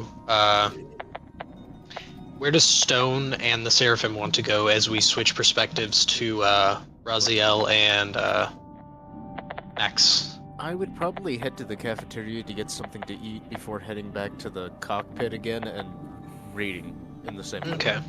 Well, you go to the mess hall and you get some rations from the robot chef, and then you make your way to the command zone. And on your way, you bump into Raziel and Maxon going there together, or are they taking separate routes? We'll go Honestly, I don't really sleep much, so it wouldn't even surprise me if I just sat down in a chair after I was done fixing something and fell asleep. Just like went into my little stasis for 4 hours in that chair in the command center. Okay, well, we'll say that you wake up and you see that Maxon walks into the command zone. And I'll open on with that. Staff Sergeant Hammer isn't there yet, but you see the automatons kind of all notice you, and they pause for a second and then go back to doing what they're doing. But it seems like they were communicating with something. Like they were sending a message. Morning, Mackin. You also notice a camera up in the corner above the door focusing on you two as you enter. Well, as Maxon enters. He waves to him, morning. He's looking around. He notices one of the cameras watching him, and he just eyes it for a little bit as he's walking forward, and then just looks to him. I figured the sergeant will be here shortly. But how was your night? He just gives him like the most sarcastic look. You know I don't sleep, right? No, that's news. I don't technically sleep either. I just kind of meditate. Just kind of rest my brain for a little bit, but I'm still about half aware of what's going around me. So I understand that feeling. So, did you at least find a comfortable spot to stay while stay awake? Fortunately, yes. I just stuck around here after I got done fixing what I was last working on. And around that time, Stone wanders in, and do you just go over to your corner and start reading? Yeah, pretty much just to eat my rations and read. Do you acknowledge Maxon or Raziel as you enter, or do you just kind of walk past them and start reading? I I wave at him. I nod at them both. In Okay. signification. Well, you acknowledge each other as you walk in, and then the door just kind of closes again, and just you three in there with the automaton steering the ship. Man, it's gonna be interesting once I learn how to do something like this later on. My two little buddies, who one's a spider and one's a cat, have been following me around the whole time. The cat's just kind of laid over my shoulders, actually. The spider's just kind of crawling along beside me. These two can do some interesting things, but they can't quite do this. Maxon notices that Stone walked in. He looks over for a second. He's like, "Oh, you're still here," and then he just gets back to what he was doing. Damn. And around that time, Well, someone sounds upset. Staff Sergeant Hammer enters the room, carrying what looks to be Raziel's rifle with a new barrel. And he kind of holds it out, wipes some like metal chips off of it from the like the rifling process and the grinding. He says, "Next time you fire that off, let me know how it shoots." Now that is a nice piece of work. That's gonna come in handy. As you're looking at it, it looks like he just made a perfect copy of the barrel you already had, and then just like fabricated a new system to accommodate like that barrel style you talked about. Like, you guys didn't even really plan out blueprints. It's like he just took the gun and came back with a different gun. Pretty much. The cylinder would have been about a quarter of the original size bigger, Mm-hmm. and to accommodate for 2 bullets for each turn, so that it covers up the double barrel thing to cover it. Because the double feature, firearms with this property tend to fire faster. If a firearm with the double property is fired using the attack action, you can use your bonus action on the same turn to fire it again, so long as you have the necessary ammunition and it doesn't need to be reloaded. Yeah. So I get a bonus action attack with that. That's why I thought it was going to take a little bit longer. Because I know I know that your class doesn't have extra attack, so that's another reason I kind of expedited this. Because I didn't want you to feel like you were lacking attack-wise with everybody else. So, and that's plus, why like, I changed my feet. Yeah, and you guys are with what seems to be a very, very strange soldier/sergeant. Oh yeah. But he looks over after he hands Raziel the gun. He looks over to Maxon and he's like, "How can I help you?"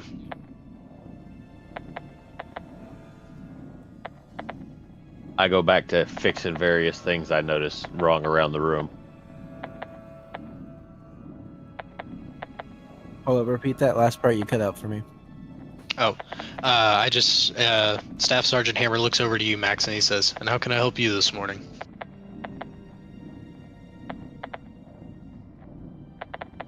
He just looks to the staff stairs, and you can help me by telling me about my ship.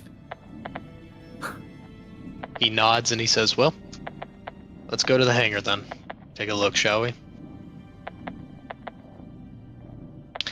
And is it just him and Maxon that leave the room and go to the hangar? If anybody else wants to come too, that'd be cool. I know that Whisper is in there currently. Is Stone in there too, or is it just me? and No, Whisper? Stone's in the command room, Or what about unless he comes with them. What about Stone would probably stay in the command room. Okay, and Seraphim is where?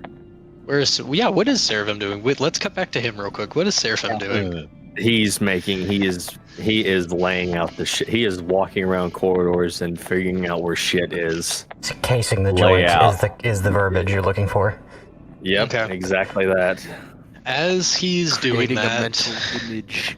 we'll say he bumps into Maxon and Staff Sergeant Hammer. And as he bumps into Staff Sergeant Hammer, Staff Sergeant Hammer looks at him and he goes, "Ah, you're the other new arrival on the ship, huh?" Wait, she's talking to me, right? No, he's talking to Seraphim with the information guess. that Serena radioed in. I guess you could say I'm a new arrival. Why? He smiles and he just says, "Just needed to know if you needed help getting around. Looking for anything specific?" It ain't that hard to see where I'm going. But since I've run into you, I might as well follow you around for a bit. I've got nothing else better going on, since apparently I'm on a high security lockdown. Not sorry. Staff Sergeant Hammer just smiles at you and he just says, "Well, as long as you show that you're not a problem on my vessel, we can drop that alarm as soon as you give me the option."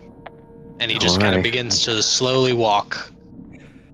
I'll make sure not to show you that I will be a problem on the vessel. And he just starts following Maxon and stabs the staff sergeant. Alright, as you guys are walking, you notice some of the soldiers just not really doing much since you see a few of them getting ready. As you come into the hangar, you see there are some bringing in some miscellaneous supplies from another caravan to this one, and coming in through the blast doors as you enter the hangar. And where is Serena currently? Depending on is there other people in here, or is it the room kind of empty of people? Is it just me and the machines? The only people, there are a few of the soldiers from the back armor caravan number 4 that are dropping off some munitions and some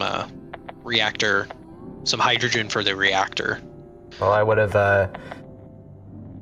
probably had to turn some lights back on at some point, but I would have had all the lights off with my gauntlet or my van brace where Sato is set on the floor in front of me, kind of my back to the door, and it's just a big holographic kind of curved sort of thing with equations scrawled everywhere, and then just off to my right, the general shape of something that looks like a ship, and my helmet on the floor next to me with the eyes facing towards the door, and I'm just like this, kind of leaned on a knee. You can probably not see my face as my back is to the door, but I've got this weird thing in my hand. I've got my hand turned like this behind me, squeezing it, but as it squeezes, it flashes brighter.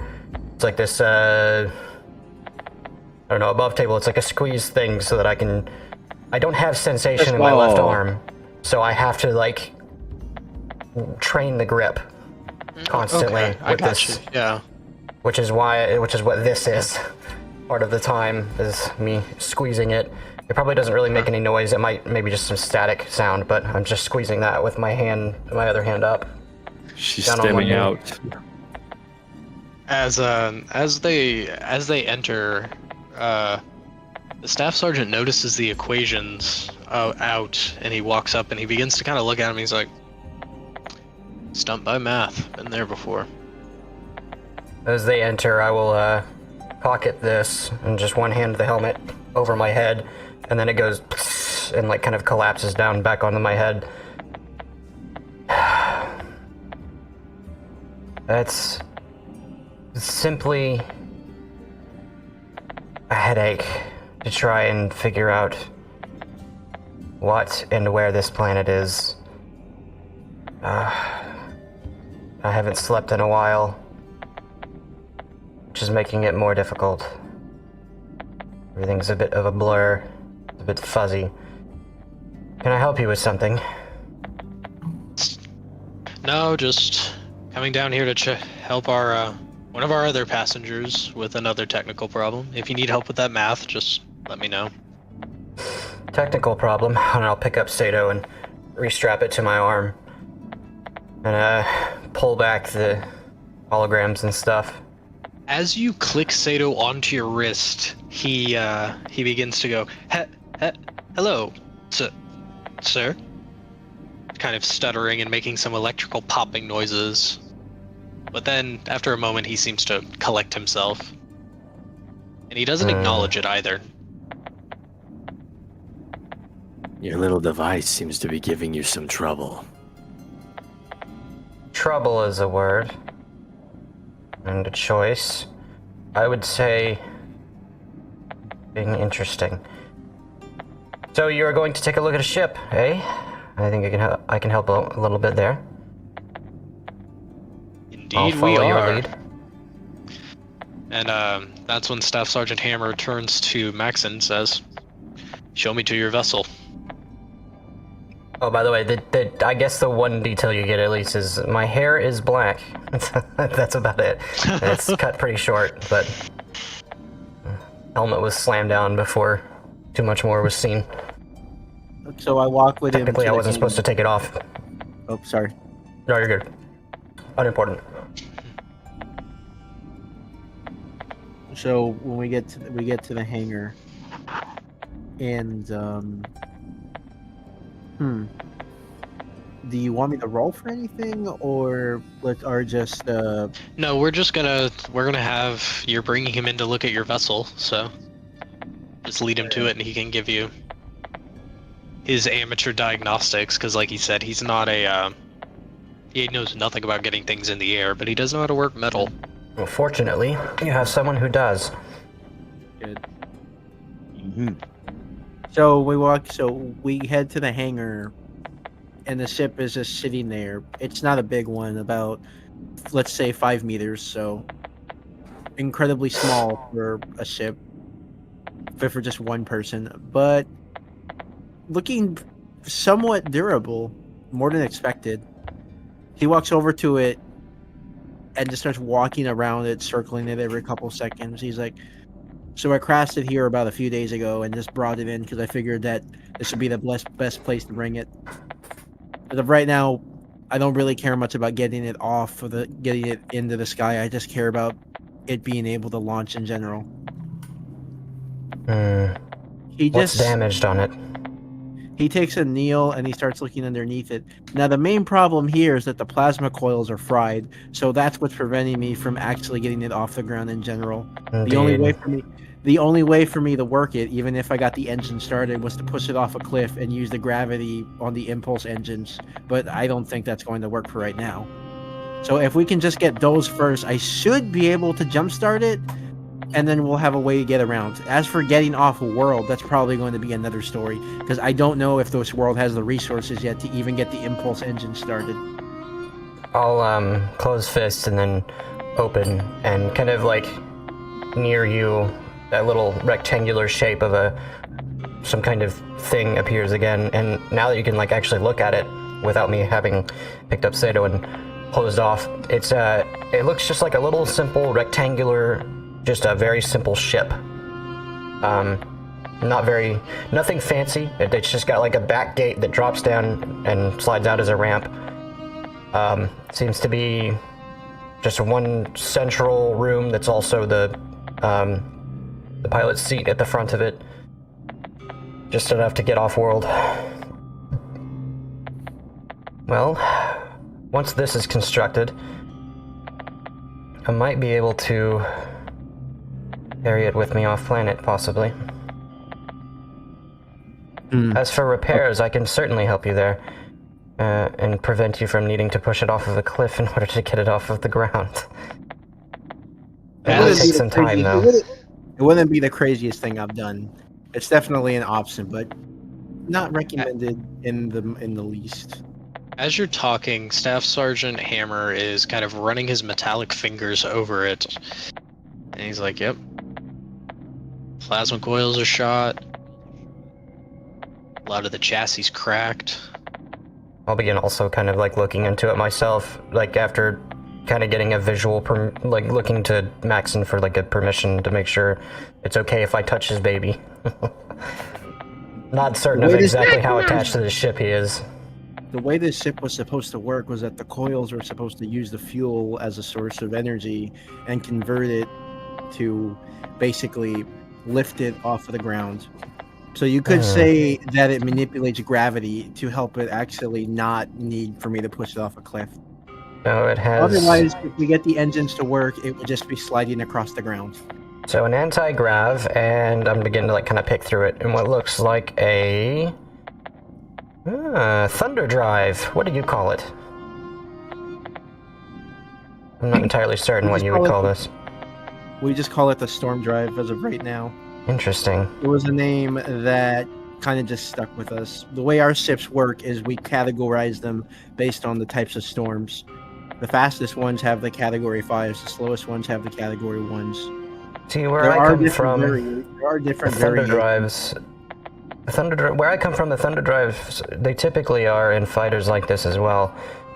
They're not fast moving through any sort of hyperdrive or warp, but they are damn near impossible to catch when they're not in warp. That's the whole idea. While everybody's distracted looking at Maxon's ship, can I roll a stealth check for Seraphim to dip? Like out into the waste? Just like out of the hangar, maybe towards the control room. I gotta see what my passives are. Just Yeah. leaves. Go ahead and Alright. go Let me ahead. roll- I would love that. Let me make sure. Alright. Was that a 15 plus 11, so 26? Jesus Christ. No idea. I have no idea. I don't notice. All right. I don't see a Yeah, thing. so the Seraphim slips away. Does he go to just the door to try to go through the corridors again? Yeah, he goes out. He walks back. He's like going towards where he thinks to the control room, where he's assuming the As staff you're- sergeant and Maxon came from before. As you're walking that way, you bump into Alexander trying to kind of make his way to somewhere. Oh. You, stranger. I don't think we've talked separately. I don't think we have. And he looks you up and down, and he immediately catches your body language is off, and he's like, where are you headed? Wherever catches my fancy. I'm under too tight of a lockdown to do anything productive. Well, I'm starving, so I'm gonna try and find myself something to eat if you'd like to come along. He begins to kind of slowly meander about in the hallways. Why not? This frail body needs nutrition now, doesn't it? All right. You guys slowly begin to make your way to the mess hall. We'll say What are that What are they serving up in this bitch? Gruel? it is actually some of the spider snake meat from last night. They seem to have cooked it. They have it like on a, the shawarma, like rotisserie things. They have a giant hawk of it, and they're just kind of carving it off and putting it onto just like a plate with like some kind of rough made like non-tortilla, some kind of like bread, some kind of pan-fried bread. Hell yeah, shawarma. And what looks like just some hydroponic vegetables. Well, well, well. They've really outdone themselves here now, haven't they? And you see this faceless chrome robot just like expertly slicing the meat off of the skewer and like making some like plates and putting them out in front of him. I guess it would take a robot to make cuts that thin, now wouldn't it? Alright, let's see how this spider snake meat tastes. Just can grab him his allotted amount. It ain't that. It's not that much. All right, you grab some, and then Alex grabs some, and then as you find a place to sit, you notice that there are 2 soldiers sitting at the end of the bench that you two finally decide to sit on. And as you two sit down, they look up at you, and immediately just kind of stand up and go to a different table. I wonder what their problem is.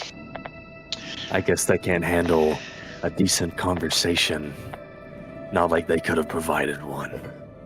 Alex chuckles, and he kind of looks over at you, and then looks down at his arm, and he says, "They don't trust motherfuckers that glow." Seraphim looks at his arm too. Racist bastards.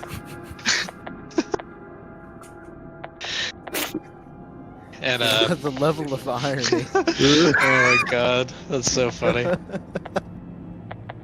Well, That's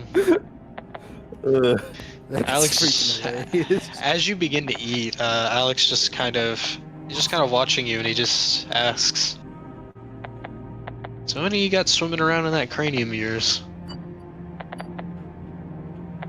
What do I have swimming in this cranium? Cancer. I asked how many people you got trying to take the wheel up there, I should say. He kind of taps on his, he taps a finger on his temple, and then points at you, Seraphim. For right now, I don't know what the catalyst is, but I can tell you that this is mine.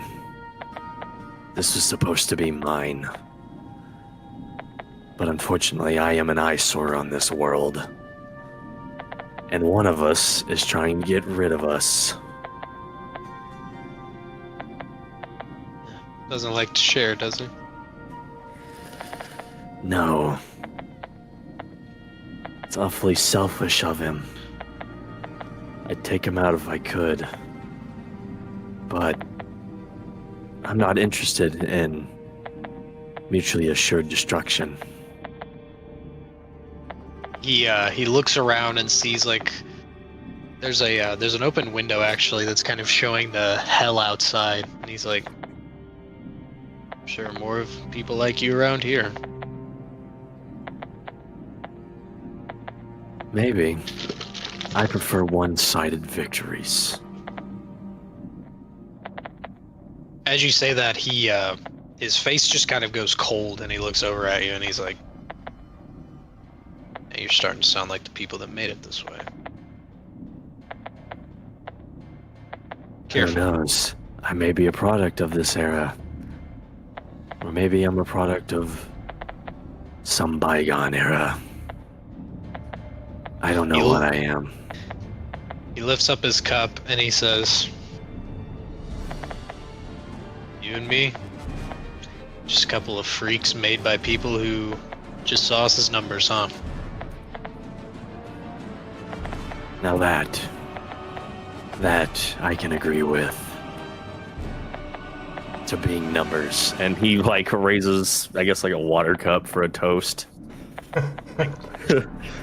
Yeah, you clink your little tin ration cups together. And we will say it's about... We'll move into like the mid-ish day, going into the evening. Does anyone want... I will, What's up? In that time, I would have asked the staff sergeant if there was like the proper materials like gold, silver, copper, different things to try and begin making repairs on his ship and reattaching damaged parts.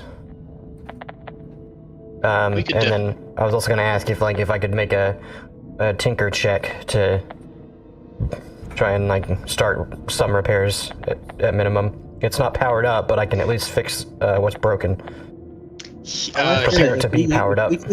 If we could get it, I also point out to him that it's good that if we can actually get it to not leave orbit, but at least be able to move around, then we would have another way to go back and forth and make the ship part of the convoy for a short time.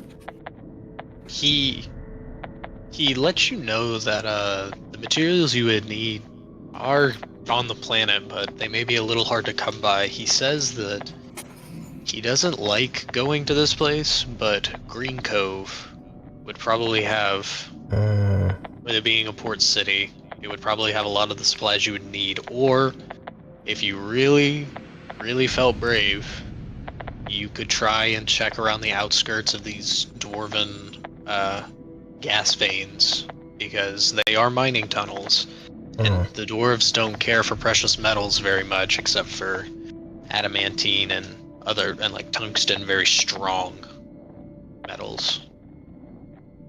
So it would be basically, do you want to barter in a bandit city, or would you want to try your luck finding your own out in the wastes?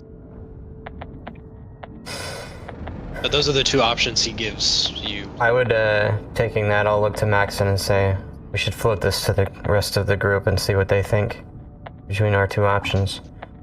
For now, I will use what materials still exist within the damaged parts and begin to make some repairs, but it will take several weeks for me to work on this. He tells Whisper, I'm not against going into the bandit city, but I don't want to put you guys in danger. If I have to go by myself, I will. We'll ask the others and see what they think. Serena, by the way. Whisper is... Well, I pull my rifle off my back and I set the butt down on the deck as I hold kind of the end of the barrel out in front of me. I say, "This is Whisper. This is actually Widow's Whisper. This is Okay, I will do good to remember that. Apologies, my friend. No, simply a mistake of... When you do work like what I do, and you don't honestly care what people call you as long as you get paid, you earn names, and people like naming weapons, and considering this one already had a name, that one spread first. But we will see this ship fixed. I'll do what work I can, and we should speak to the others about a possibility of maybe stopping off to try and get parts for it, as well as any other parts we might need for things. Alright, so you're not working on it right now. You guys are gonna go talk to the group, right? Well, I was gonna do some repairs with what's there, using the materials that are present, and start putting pieces back together, and then kind of time jump to the later in the day. I was about to say minor work. Roll it at advantage because Staff Sergeant Hammer is there. Okay. He has. You notice his hands. Would they have any experience with nanomachines? Where Serena's from? More specifically, Maxon, what kind? Just small construction, small machines that can construct just about anything from. I would know of, but not necessarily have experience with. There's the other one. As he would be helping you work, you would notice that rather than really using tools, he kind of just places his hand on it, and metal seems to move from his hand and go out and repair the ship and then come back to his hand. And it's the same color as the automatons. It's very much Star Wars style, just handheld arc tool, handheld plasma cutter thing, handheld sparky crackle sort of wand thing. Nondescript tools that do nondescript things, just like anything else in Star Wars. Hand wavy shit. And I'm working with the assistance of the staff sergeant. I got the two heavy ones. We'll see how they do. That is Wow, that's actually incredible that happened. I just rolled 2 10s, which would be dexterity plus proficiency, since it's tinker. So that would be, if my brain would do the math, and 18 total. All right. Yeah, you're able to patch up a lot of the some of the bigger holes that happened as he crashed in from re-entry. And I'll set some of the spots for like adding in repairs on parts where I can't stretch the metal to itself. I'll just set it and get it ready to have repairs and things added into it. Mm-hmm. I want to add this in just to add some humor to it. The first couple of hours that they were trying to get it fixed, Maxon was guiding him slowly with the parts he didn't understand. He was telling him, no, to the left, careful, no, don't to the right, don't put that there. And he's like, how bad can it be? And then they're silent for a few seconds, and then the left wing falls off. Yeah. As you both notice, is like, what are you two doing? As you'll notice, the staff sergeant is really good at putting metal together, but when it comes to like designing a plane and making it actually be able to like fly and stuff, it's all just like he knows where to put the things where you tell him to put them and like kind of weld them together with his finger. He can make the metal real good. My stuff's pretty clean. What was built badly was crashed by me, so you tend to learn from those mistakes very quickly. It's trial and error, my friend, he says. The staff sergeant nods and he's like, you think I had a rig running this smoothly and as well my first outing? Could barely get the thing to go forward. But can break down. Eventually will. It's not if, but when. If that's all, I'll say that once we're done, I'll like look to try and gather everybody. But yeah, that's where I'm done with the ship for now. A few hours have passed. Where is everybody? As you would hear that Serena is trying to gather everyone. I probably would have still been repairing anything I could find along the ship, whether it was inside the command deck or just walking down the hall finding random things. We'll say that you were repairing something like a light fixture out in one of the hallways.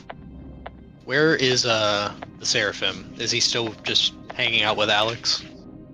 Yeah, he's probably just walking around with him. We'll say that as the day's gone on, you've noticed that the lockdown has kind of lightened a little bit. They've seen you kind of just walking around chatting with Alex, and they've been like, well, I guess he's calmed down now. He doesn't seem agitated. But I'll try to gather everybody in the cafeteria specifically. Make use of everyone sitting at a table. We'll say that a soldier came into the command room where Stone was reading and informed him that Serena was looking for him, and ran into Raziel and informed him of the same thing on his way out. Tiger.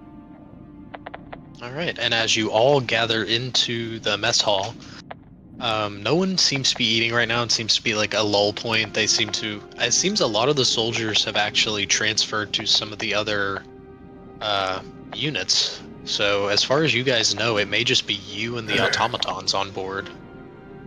And the doctor, who seems to be... She doesn't seem to leave the habitat unit. As everyone seats themselves, I will just kind of stand silently and wait. And then I'll open fist over the table and hologram of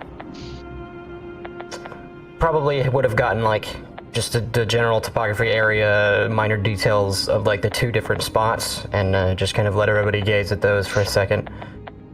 And I kind of give them what Staff Sergeant told me. These are 2 possible places that we could go to gather some parts. Both have their risks. One is a bandit haven, the other the threat of the what were they, dwarves of this planet, finding leftover materials, raw materials that we could kind of define into whatever we need them to be. Both of these places offering multiple opportunities to repair both vehicles and the fortresses themselves, as they will need a bit of repairs after certain things on the journey, and I think it would be a good idea, personally I think it would be a good idea, to maybe have a few extra materials just in case. I'd agree there. Just depends on which one we want to go to. I suggest, pending group's decision obviously, I suggest that we only go to one. Both might run our time frame a bit long, considering we have a goal in mind. You said you have a it's like a holographic map Yeah, that's it's laid like out. Star Wars blue hologram. Not to overuse the Star Wars adjacent references, but it is just kind of that bluish, like, but it's got some minor details on it, so you can see like where the places are, the area. You can kind of see the topography as well. Like names are floating above things. Okay, well, DM, I would like to try to use my Wanderer feat to help in this situation. If it Can you remind me what that does again? You're I really good at will. like memorizing locations, right? He knows Yeah, you have all an- of the places in the multiverse. I know everything. You have an excellent memory for maps and geography, and you can always recall the general layout of terrain, settlements, and other features around you. In addition, Okay. you can find food and fresh water for yourself for 5 other people each Cool. day, provided the land offers that shit. Okay, so I will tell you, Seraphim, you see the dwarven, like, geovents, their mining vent, and your blood runs cold. Because that is the scariest thing to try and mess with in the wastes. You would know that too, Serena. Like, you would know that. Right. the My interpretation of it would have been like, geovents- everybody says they're scary, and then like I kind of did my own personal little thing with that, and then like And it was, kind of came out of it like, I mean, it was pretty freaky. yeah. It was pretty Like- freaky. Not entirely wrong. And I will say that anybody that is looking at him, Alex is staring a hole through the map of the dwarven geovents, and he looks like he Do I catch wants. this? Can I make Oh like yeah, an it's not insight? subtle. Okay. It's not subtle. Like he looks like Alright. he's about like his eyes are lighting up and his fists are clenched as he's looking at that geovent, but he's I not will, saying anything.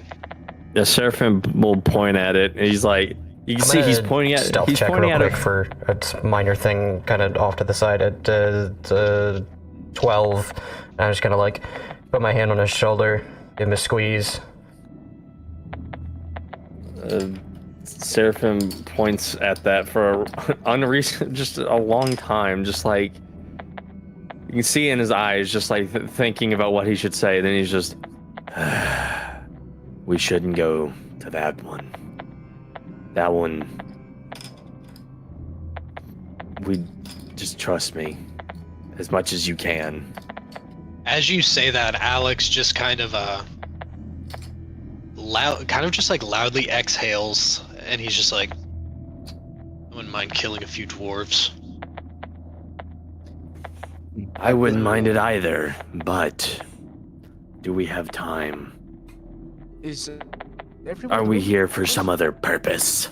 Yeah, everybody's in the room. It's just you guys and Alex and the cooking bot, which you guys have kind of inferred to by now that Staff Sergeant Hammer can hear through the automatons as well as the cameras in the building. So it's pretty safe to assume that he hears what you're talking about too. He's just not in the room. So Guys, what were you saying, sir? okay, so Stone is more or less listening to the conversation in the corner of the room, and he's like using one of his claws to like carve a symbol onto his shield. And he just calmly says, "I wouldn't recommend the village. It's a bad idea." Everything on this goddamn planet is a bad idea. At this point, I want to say Excuse that, me. I'm going to be a little dramatic. So everybody was in the room discussing it, and then Maxon walks in, and you will notice one thing about him. He is dressed a lot differently. Not armor, but more of like a padded outfit.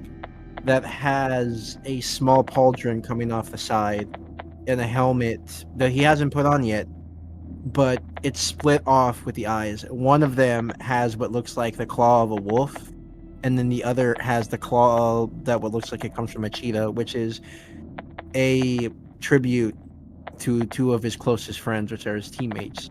He sets it down on the table, and then he looks at everybody and then speaks up. I understand everybody is very conflicted on what we're going to do, but just know that whatever decision we make, whatever trouble comes our way, I will be the first to respond to it. This Sounds is like my he's fault. compensating for something. Fuck it. Fuck it. Fuck it. Fuck it. Everyone wants to go fight the fucking dwarves. Let's do it. He looks over to Stone. I'm more than ready to pry somebody open. He looks over to Stone when he makes that comment, and then he walks over to him like pace walking, and he stares him down and he says, I know that we might not like each other, but I could use every single person in this situation. If you're willing to help me, I will be forever grateful. So please help me just this once. And then he puts his hand out to Stone. So again, I have to lay out the possibilities.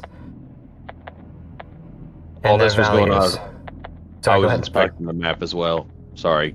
No, you're fine. I was actually going to I'm actually kind of like looking over at you because so far you've been the most stable one to interact with, while also being very clearly on my radar for possible trouble, even though you've at least physically and visually, but not personality.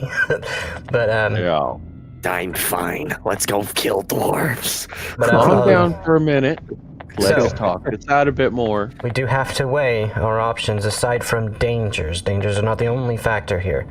Uncertainty of materials is also a factor, because at the vent, the geovent, there is no certain given chance of any materials. And a high risk of danger. High risk, high reward. And also high risk again. Do you have like this much of the map, or is it just like this much of the map? shown? Like projected on the screen. DM, which particular? Where would that other town be that you mentioned? It is Green Cove. Okay. Is Green Cove. It would be Green Cove or either this or this vent. Either one of these I would vents, have, because they're like- on the way to your path. Like this much of the area, since that's like I'd say like I don't know, 50 miles of the area of each one, kind of isolated with little gaps in between them, kind of floating on above the table. Just kind of like a small area, and then like names over things where you can see the details. Well, Little that way we even have- smaller degrees of like change in terrain and heights and stuff.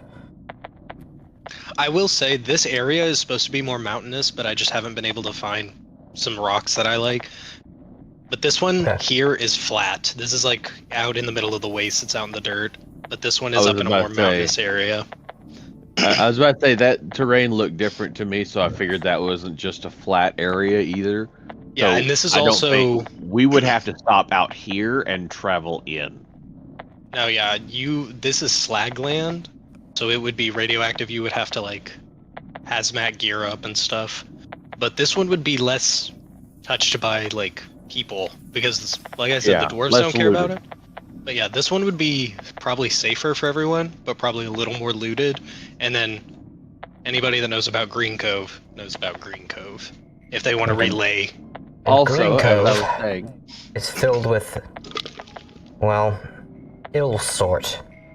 But they have incoming products, and there is a possibility if we don't find what we need immediately, we might spend a day or two there and find what we do need shortly after arriving. But I would not suggest spending extended periods in any of these places, especially the vents. The town much more for the bandits and also our time frame. As you're saying that, Staff Sergeant Hammer finally makes his way in, and he brings up, he just has some random tools in his hands, and he puts them in his belt, and he says, "The I'll convoy sit down itself." as he begins to speak, by the way, and just kind of like let him have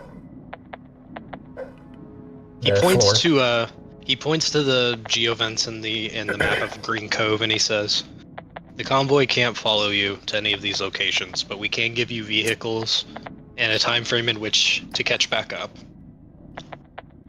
as well as this." And he flashes.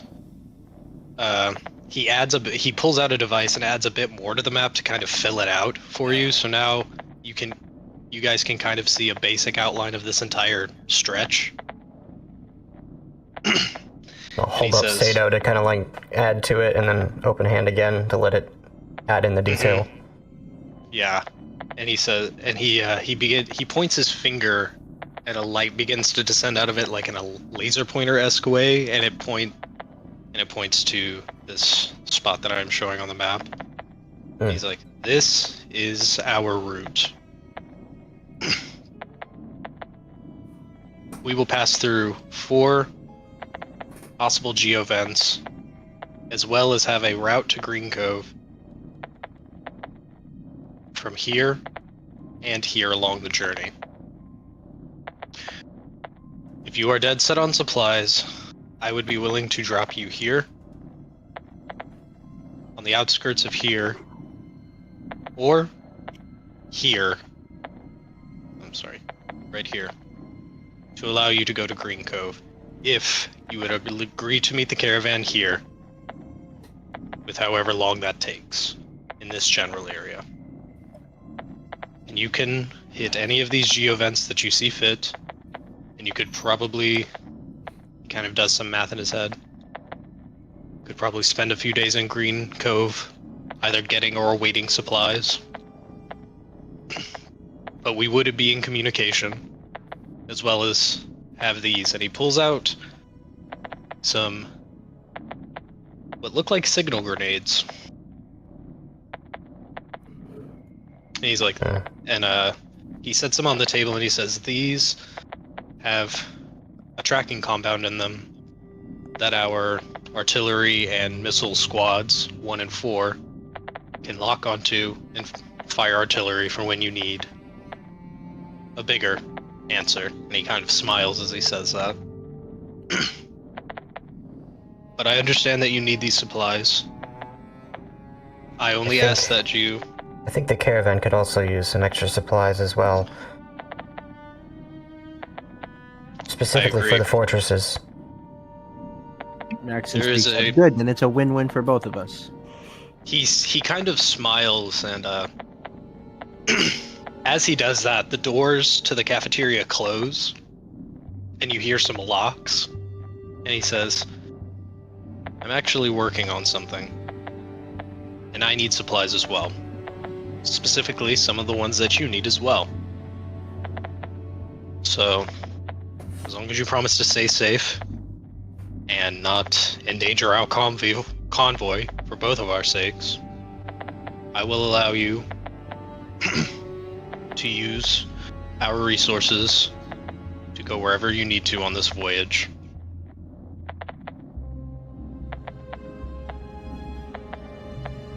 And after he says that, the doors kind of unlock and everything kind of goes back to normal. Well, what do we think, friends? Maxon says, speaking up, really determined, "I'm all for going to Green Cove, but once again, this is a unanimous decision.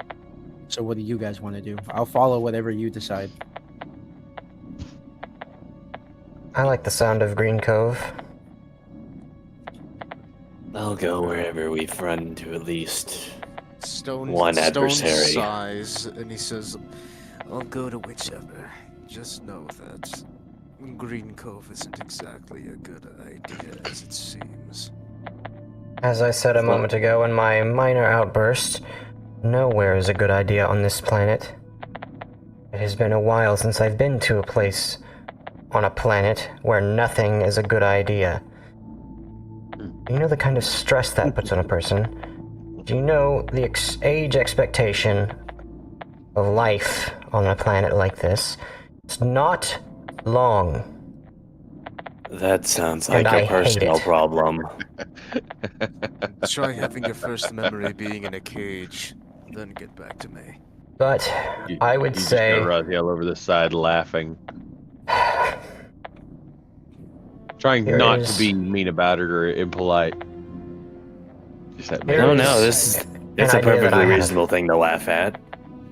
Oh no, you misunderstand why I'm chuckling about it. He But we're said not age laughing at the expectations. outsiders. I've been around for a while. Just made me chuckle. I can see Been that around slack long boy. enough. Everybody's age. Hmm? That actually makes me wonder everybody's age. I'm about 32. I'm not. So you literally ask her anytime, she's like about 30 something. She's not. It's not important to her.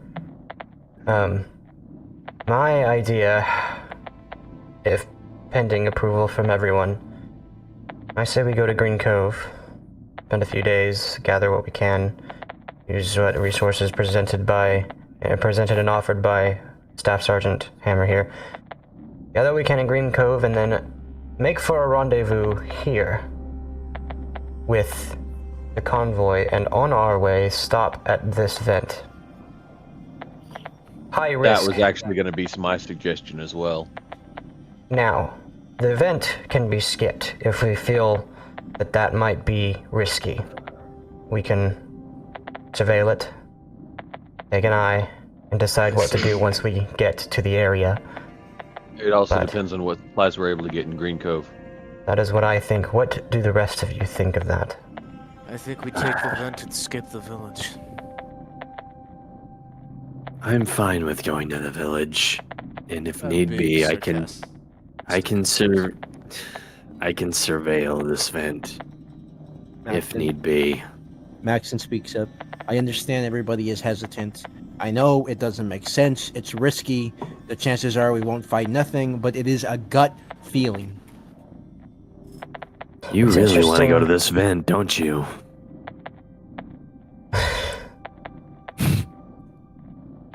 You Events- understand my situation, friend. By Every show of- second I waste. Sorry, go Sorry, ahead. Understand my situation, friend. Every second I waste on this damn planet, another person on my home dies. I'm sorry. But... Well, that's just how life withers. This damn planet is also my planet. And every second we waste is also killing someone here. Well, We'll that's go the Alex, as planet. fast as we can. But we I'll let cannot Alex go, and then I was gonna say something. Alex is just nodding along to what Seraphim is saying. He says, We cannot My go as opinion fast. Yes, we cannot go fast enough to just kill everybody. Looking for resources that may or may not exist. Even I don't want that. But we will help you as best as we can. We will check out this vent. I can at least do that. He looks to everybody else. I'm in, and I could be a pretty good scout over there. I don't have to worry about any extra bulky clothes. I'll look to I've Stone. already... Do you need a disguise? You seem particularly against going to Green Cove, which is understandable. But, as I said, a particular objection. Why? Trust me when I say this. No manner of disguise is going to work. A perfectly good hood can get you anywhere. I should know. And perhaps we can deal with that Anywhere problem once it except crosses our path. Alex just nods and says, I think going to Green Cove to assess what we can get in civilization, and then stopping at the vent to pick up what we can't find is a good idea. Stone, friend, you have been outvoted. I am curious. For the sake of curiosity alone, is this going to be a problem? I'm I'm fine with going. Just know we're probably going to run into trouble.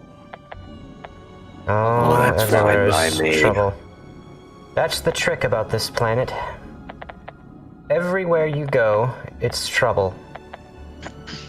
My job, ordinarily, is to go to a planet where government has fallen, things have failed, society has fallen apart and into utter chaos, and to try and right it.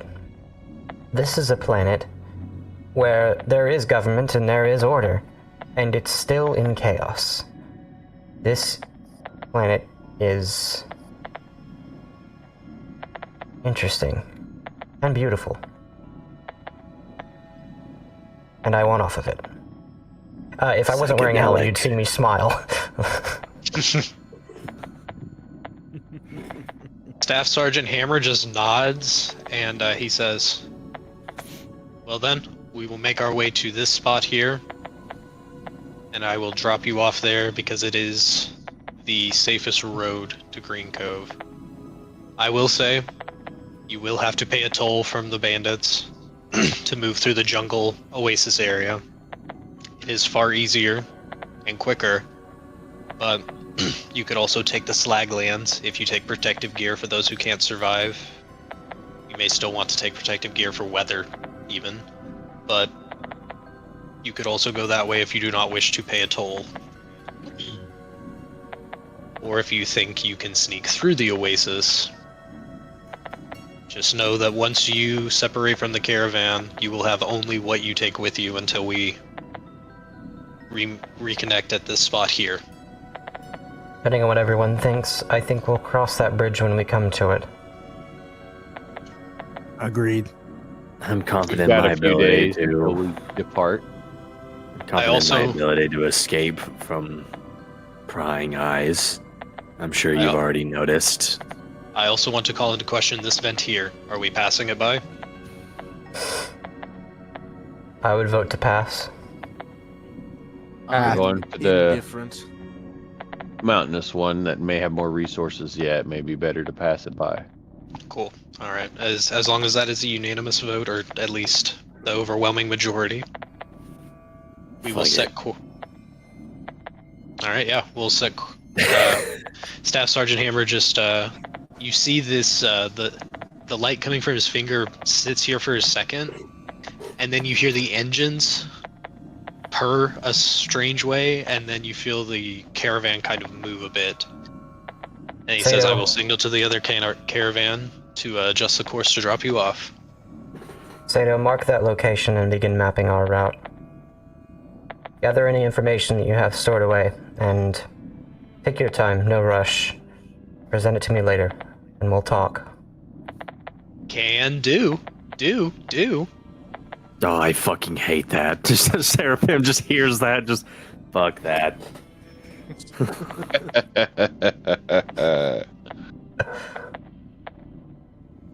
Staff Sergeant, I'll kind of wait till if we're done and everybody starts to shuffle out, I'll pull him aside for a brief moment.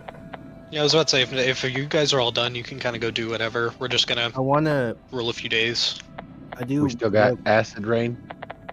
Yeah, well, for right now. I was about to say, now that it is evening, I was gonna have you guys roll to shift the weather, but that'll happen here in a bit after I have these conversations and I go pee real quick.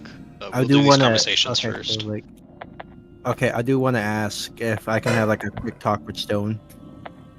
Yeah. Do you guys want to go first, or do you want me and So they can go Serena? first. I've talked my fucking ass off. I was about to say, you guys Just go a little bit. ahead.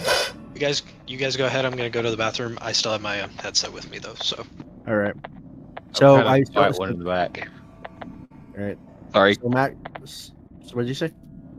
don't worry about it. Sorry about that. So Maxon is looking over to Stone, and he is staring him down, saying, "Look, I'm sorry about what happened before. I wasn't thinking straight. I've been impatient. I am nervous. I'm worried. I'm just not going to admit it, but I will admit it to you because I feel like you deserve that much. But please, I am sorry." And then he stretches his hand out to Stone. Stone kind of looks at him, not really moving away. He's still like carving a symbol onto his shield with his claw.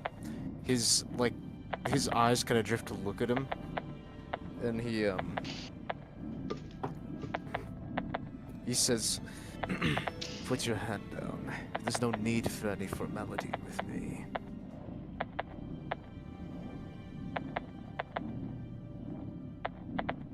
He just puts his hand down without saying anything, but he's still just looking at him.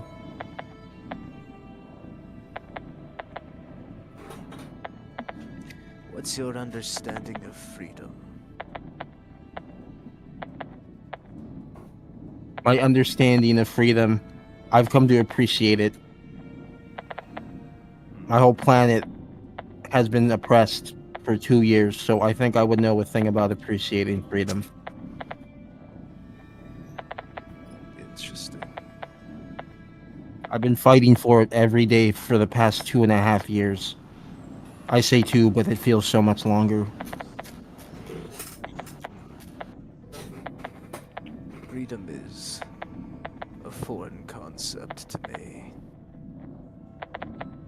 Only recently given, but not understood. This lack of understanding, I imagine, is more or less why I'm here. To find out what it means to me. Well, then let's find out together.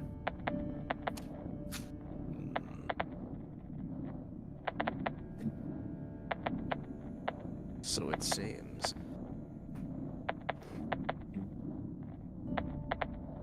I think that's a good point for us to switch.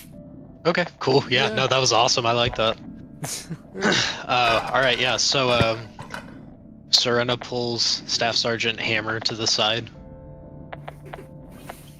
Staff Sergeant, would you happen to understand or know what tritium or deuterium is? They are elements, correct? He says as he kind of More furrows his specifically, brow a bit.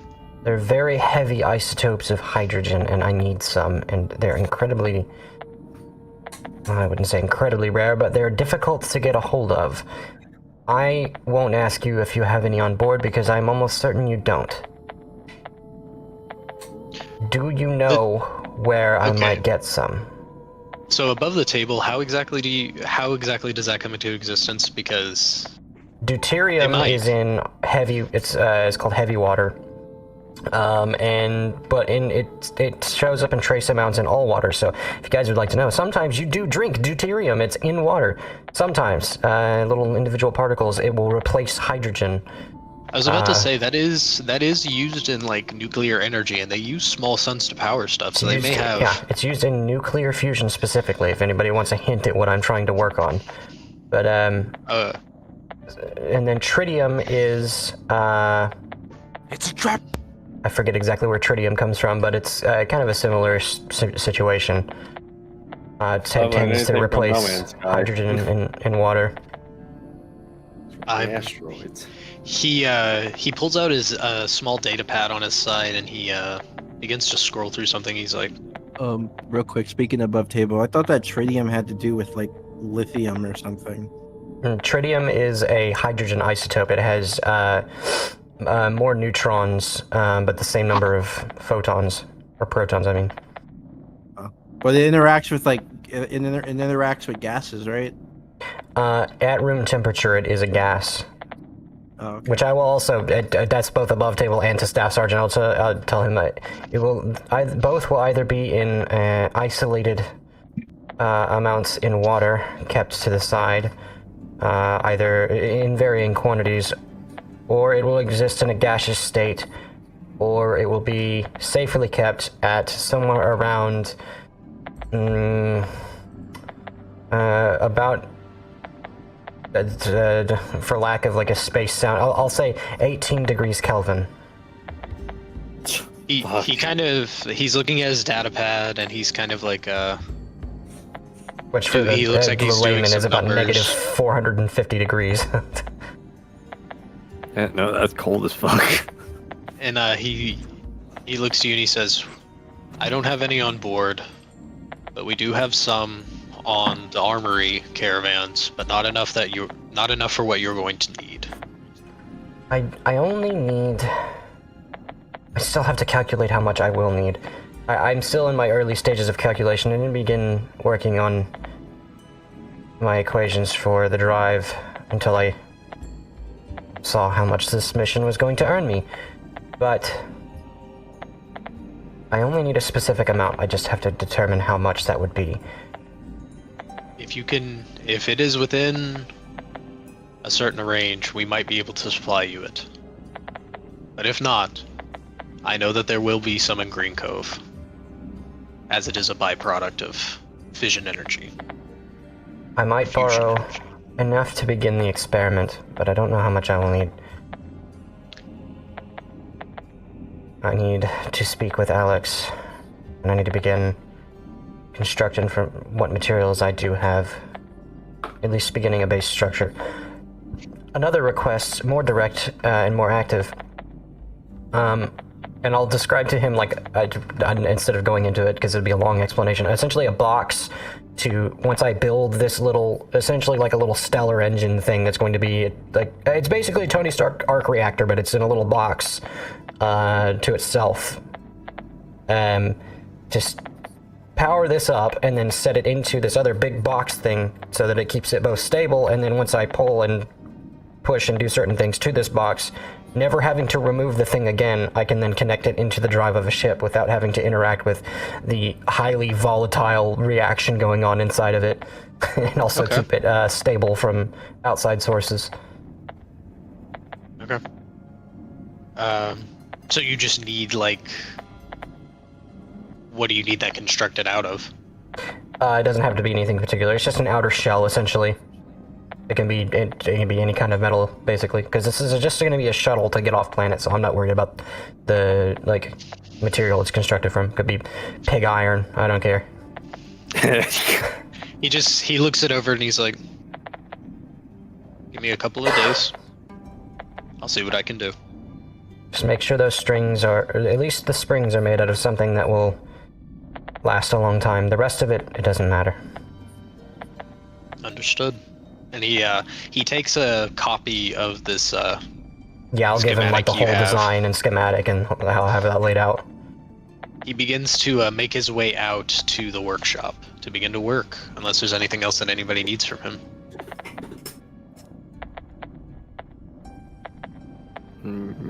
Not for me. Okay, well, I will say, does anybody watch him leave, or do you guys kind of do your own thing? Kind of eye him while I think to myself kind of about the next Serve him all. step. Serve him, be eyeing him too. As he walks out, the door is closing, he turns down a hallway that does not lead to the workshop, but he is looking at the schematics.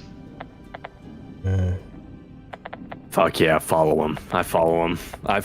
Stealth, roll a little stealth too. I'll follow him. I was about to say, yeah, go ahead, roll stealth. With a guy who has eyes all over his, Oh shit. Yeah. I was about to say, but yeah, no, go ahead and roll it. It's not like, yeah. Let's see how far I get. Yeah, How because I know you visible have are really you? good stealth.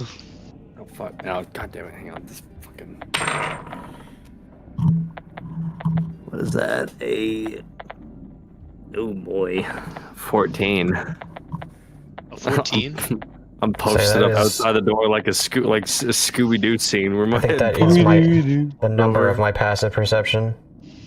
I was about to say, 14. Beats it. I don't see him.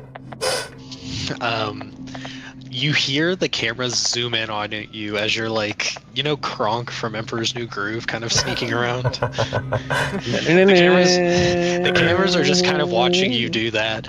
I hear the camera zoom. I'm just. And Fuck. he Just, doesn't. like, humming his own theme music.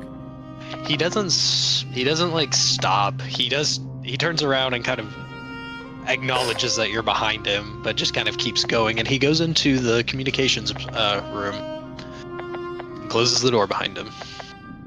Interesting. I'm gonna go back down to the hangar.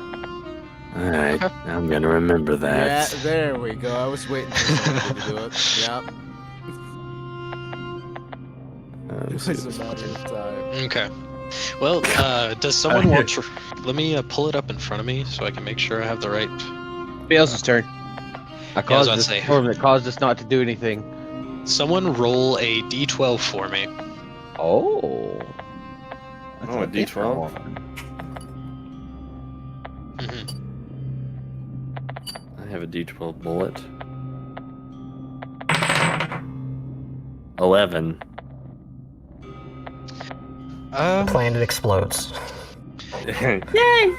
I didn't get to see that much more. Campaign's over. As the water, as the acid rain, that acid fog, that big cloud goes away, but instead of rain, it's now radioactive snow. What the fuck? Well, that's quite interesting. Is it green? No, it is Dark Godzilla. gray, I would imagine, right? Yeah, dark gray, and then there are specks that are that bright blue that you see in the Slaglands. That eerie, Or on me. yeah, or on Raziel, or the Seraphim, even. They all have that eerie blue or just a dark muddy gray, but it's almost like a slush. It's not quite snow. But does anybody else do anything as it goes into the evening/night? Just gonna keep I want to say that occasionally I am- tinkering on his ship and then just working on equations and jumping back and forth depending on where my thoughts go. Okay. I'll have you roll for that, but we'll do it on the next day to see how far you got. Yeah, it's just I'm just kind of like flavoring that I'm continuing what I was working on earlier, essentially. Nothing new. Okay, sounds good. Yeah, we'll just pick that up later then. Because like I said, it's gonna take me weeks to fix it. Mm. Since the Yeah. acid rain's gone, I was gonna try and go up top and practice with my new modified rifle. Get used to it. Do you have a night vision scope or a really good dark vision? I was wondering if it was before nighttime. If it wasn't before nighttime, then I wouldn't worry about it. I was about to say the sun's going down, but the observation deck is still closed because the snow is still kind of radioactive. So Yeah, it's because more I would just like, I wouldn't be able to get that out there anyway. So no. yeah, Yeah, you I wouldn't could, worry you about could that. look out there, but yeah, you can't you wouldn't be able to aim off of it. Then yeah, I probably would have just tried to find some place to relax and. Okay. Not that I'm the Tinker. staff sergeant in command. There is a hangar with a distance across it to shoot it. You could. I was about to say you probably could get away with shooting in there. Just you might want to run it by the staff sergeant. Ask him. This is a big ass bullet. I didn't want to That risk is- shooting inside. This is a 2d10 bullet. Well, I was about to that's say. large. That's a big round. You The might fortress, be able. the fortress would like to say, "Try me." I was about to say. I was talking Maybe. about more possibly damaging pipes or some shit. That's true. There are a lot of internal electronics going on. He's like, I would "This is rather not fucking risk water. breaking heat shit that I bear. just hit. And there is an air purification unit running right now in the habitat, so maybe So it is I for the would best rather that you not don't shoot risk- inside. You Shooting that, anything. you die. So I probably but would have yeah. just found somewhere to tinker with my bots and just upkeep my bots then. Okay.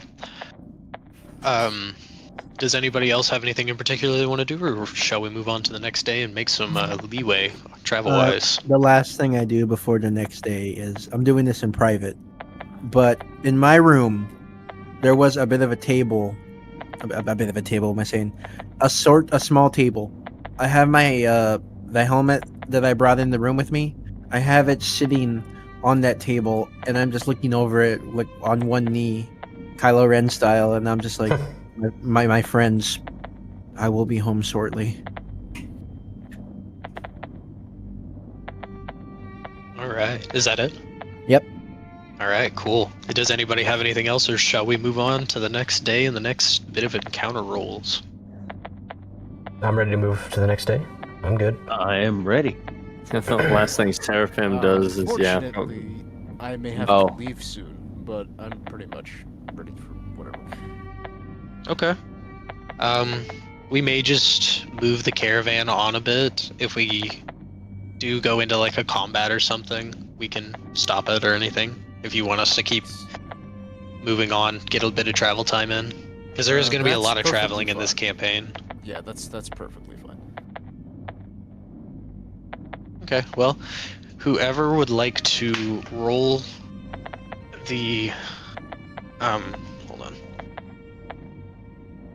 the D8 for the weather can go for it, and then if someone else would like to roll a D100 for the encounter, go for it. I do not own a D100, so that is interesting. Well, it's if you have a D10 and a percentile die, that's your D100. Oh. Yeah. That's what I used a minute ago. I wouldn't mind rolling the D100. I got the 2 bullets right here. I'll do the Two weather. I can do weather. I can roll my. Yeah, roll. I don't want to take up all the rolls though, so it's up to whoever wants to roll. Yeah, I was just Go waiting ahead until. with the weather. Wait, I was just waiting until everybody didn't jump at it. Hang on. Is that a? Okay, that is a 7. The 7's kind of cockeyed. Okay, yeah, 7. 7? Yes. Oh,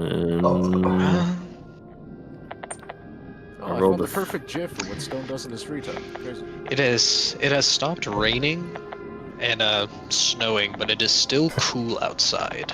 And the snow has melted, but it is still kind of cool. It is still cool outside.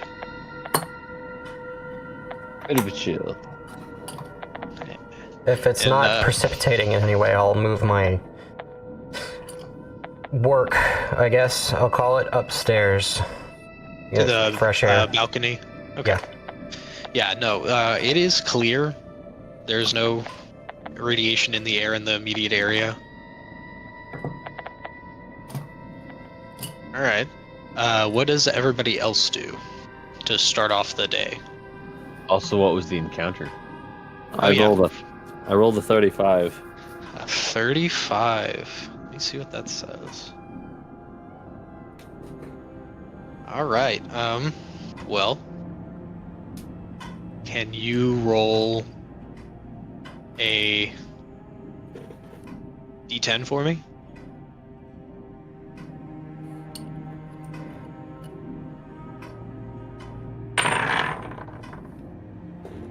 Four. 4. All right. Just keep going further and further down the line. Yeah. Okay. So what does everybody do to start off the day? Where are you on the caravan? And I'm gonna run to the restroom, but I am listening. I am on the front of the caravan outside, just sitting on the top. Like up in the balcony area? Yep. Before I go up, I'll repeat process. 2 trays, clink clink. Right on my door. Oh yeah. Yep. Colton, do you take your medicine or do you use your roll from the other day? I know we're kind of going through them quickly, but it's a lot of just talking right now, and I figured that wouldn't like trigger personality stuff. I don't mind rolling a lot. All right. I love it. You never know what never know what you're gonna get. All right, Then but go ahead and yeah. if you take your medication, we'll go make your rolls. Let's see. For this Meanwhile- personality, I think normally, why would I need to take this useless garbage? But not right now. Not enough me time to actually enjoy being out. I'll let someone else take the wheel for a while. Roll the 3. Please be a 2. That's a 1. All right, we're going 3, I guess. Oh boy. So, here's clink clink after taking medicine. Just instead of falling over this time, it's Seraphim just sitting in his bed, just come on, focus,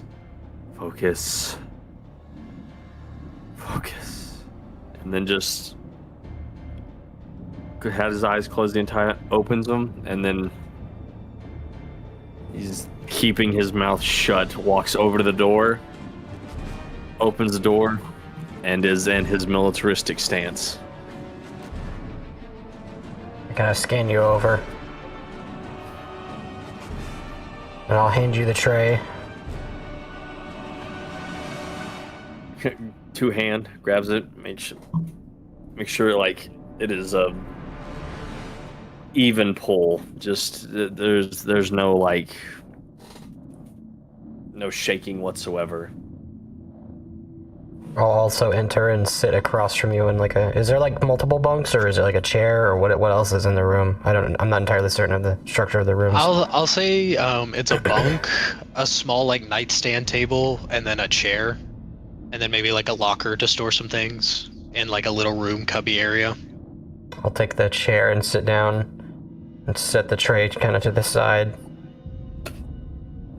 Yes, Seraphim just sits on his bed and lifts up the mast a little, only to get to the mouth, make sure the mouth is there, and just eats methodically. It is so disturbingly timed that it is like 10 seconds every bite, exactly. Well, as my father-in-law likes to say, so he eats like a slave. It downs it. It is just in time, but also quick. Okay. So tell me, soldier, what's going through your head? This one seems a bit quiet. Permission to speak freely.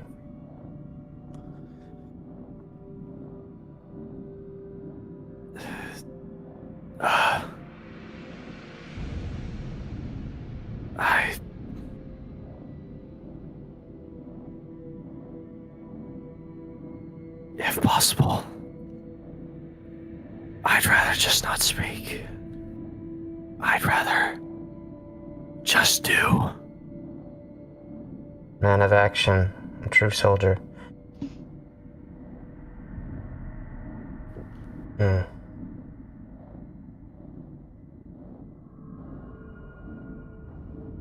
apologize for my previous behaviors. You don't have to call me Whisper, by the way. You can call me Serena. I like to get to know people a bit before I begin making that correction, as it doesn't entirely matter. Seraphim nods and continues to eat. My only interest is making sure both that you stay alive and don't injure anyone. It isn't that you yourself are unstable, it's that you are unpredictable. And sometimes that is less of an asset and more of a liability. But it appears that, for the most part, all can be reasoned with. Although I'd say the one from yesterday certainly needs to be surveilled. I'm curious, there is another inside your head? A fourth, perhaps? Seraphim nods. Puts his tray down. Interesting.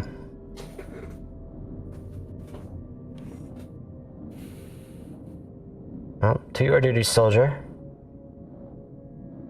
I'll get up and pick up my tray and then make my way to the roof. Okay. What is everybody else doing? Oh, Well, you Stone can. is... What are you gonna do, Seraphim? After Stone says. Oh, yeah. Sorry. That's fine. And say, "Oh wait, I'm surprised you heard me." For a split second, was like, So I'll wait for a second. I mean, all Seraphim was gonna do is take his tray to the mess hall and then make his way to wherever Serena was, because he's the one who's given him orders. Alrighty. So yeah, so what is Stone doing? He is currently asleep on the console in the cockpit, curled up like a cat. So he is sleeping. You're not getting him off the controls. Alright, so he is like, he's out? He's out. Okay. Well, what is everybody else doing?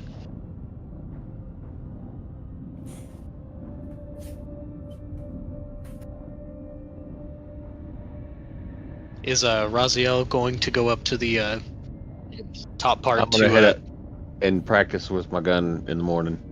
Okay. So what is Maxon gonna do? I am going to let's see.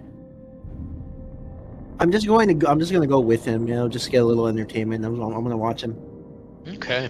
As everybody makes their way up, you see that Alex has just kind of brought a bedroll up to the top balcony viewing area, and it seems he's just been sleeping here, or he at least slept here last night. But he's looking out into the waste as the sun comes up, and he sees all of you come up, and he waves with his. He gives you a small wave, and then just kind of starts to just look out again. I'm also gonna like retroactively like have brought some minor like just scrap materials, stuff I can make small like wires, and just like steel, any discarded sort of copper or anything like that. None of the silver or gold or anything like that, obviously, because we got to get some of that. But to begin building like the structure of this small fusion engine. Okay, so you are up there just kind of in what I guess you would call on Irmus the fresh air. Right, as fresh as it can be. Yeah, fresh with a helmet. It's yeah. You will. I will say it is very brisk and kind of refreshing, given the rain and the snow.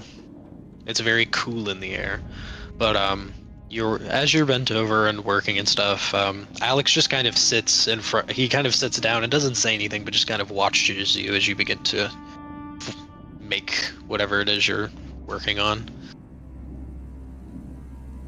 And what is everyone else doing? Seraphim's on the roof, probably rotating around, rifle in hand. If needed for anything else, can be called. But he is on top, just looking through the scope. Yeah, he's just if something wrong moves, it's probably going to get shot. Roll perception for me. Oh fuck yeah! Looking through my scope to look at something to shoot at from a distance. Okay, you. So I was looking around. You can either roll a perception check as well, or you can help. You can help him. Get your perception. I have +10 in perception. I'd rather help him. Okay. All right, cool.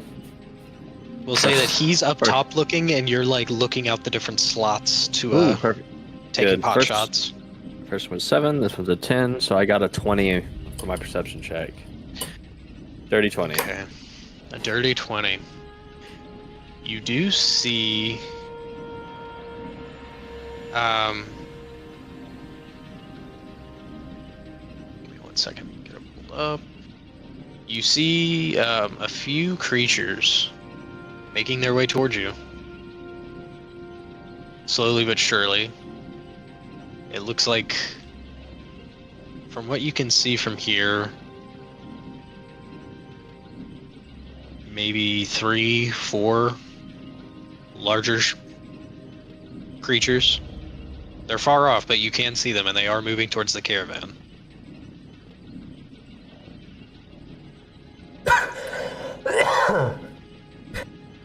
I think I'll Seraphim whisper, like not whispers, whistles, snaps his fingers, and is holding up 4 fingers, while still like one arm holding up the rifle to look through the scope, trying to get people's attention to say, "Hey, I see 4."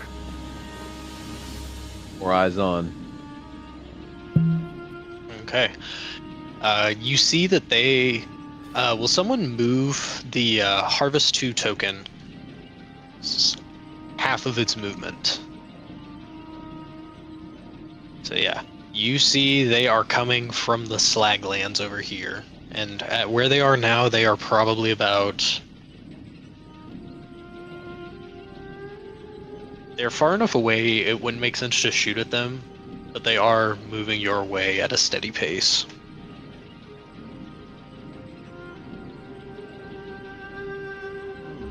Seraphim's just looking down the barrel.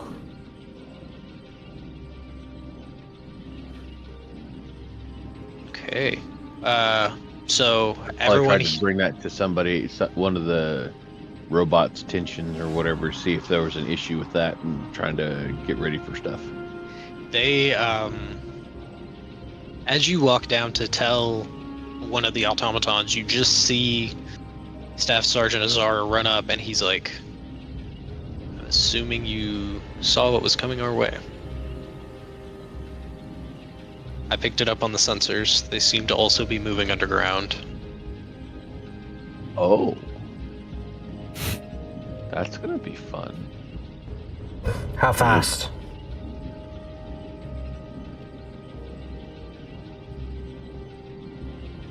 About 80 feet a second. Mm. But we are Until they moving catch up. probably around 5 minutes, maybe 10. We could try to outrun them, but we would have to move the entire caravan, of which we are the smallest, but fastest. Or we could try to divert them. If you want, I can try, as they move closer, we can try to identify what it is. Because right now all I can see are shapes. I personally would like to avoid any interactions directly with the fortresses, if we can help it. I would like to go out and try to divert them directly. Okay. Agree.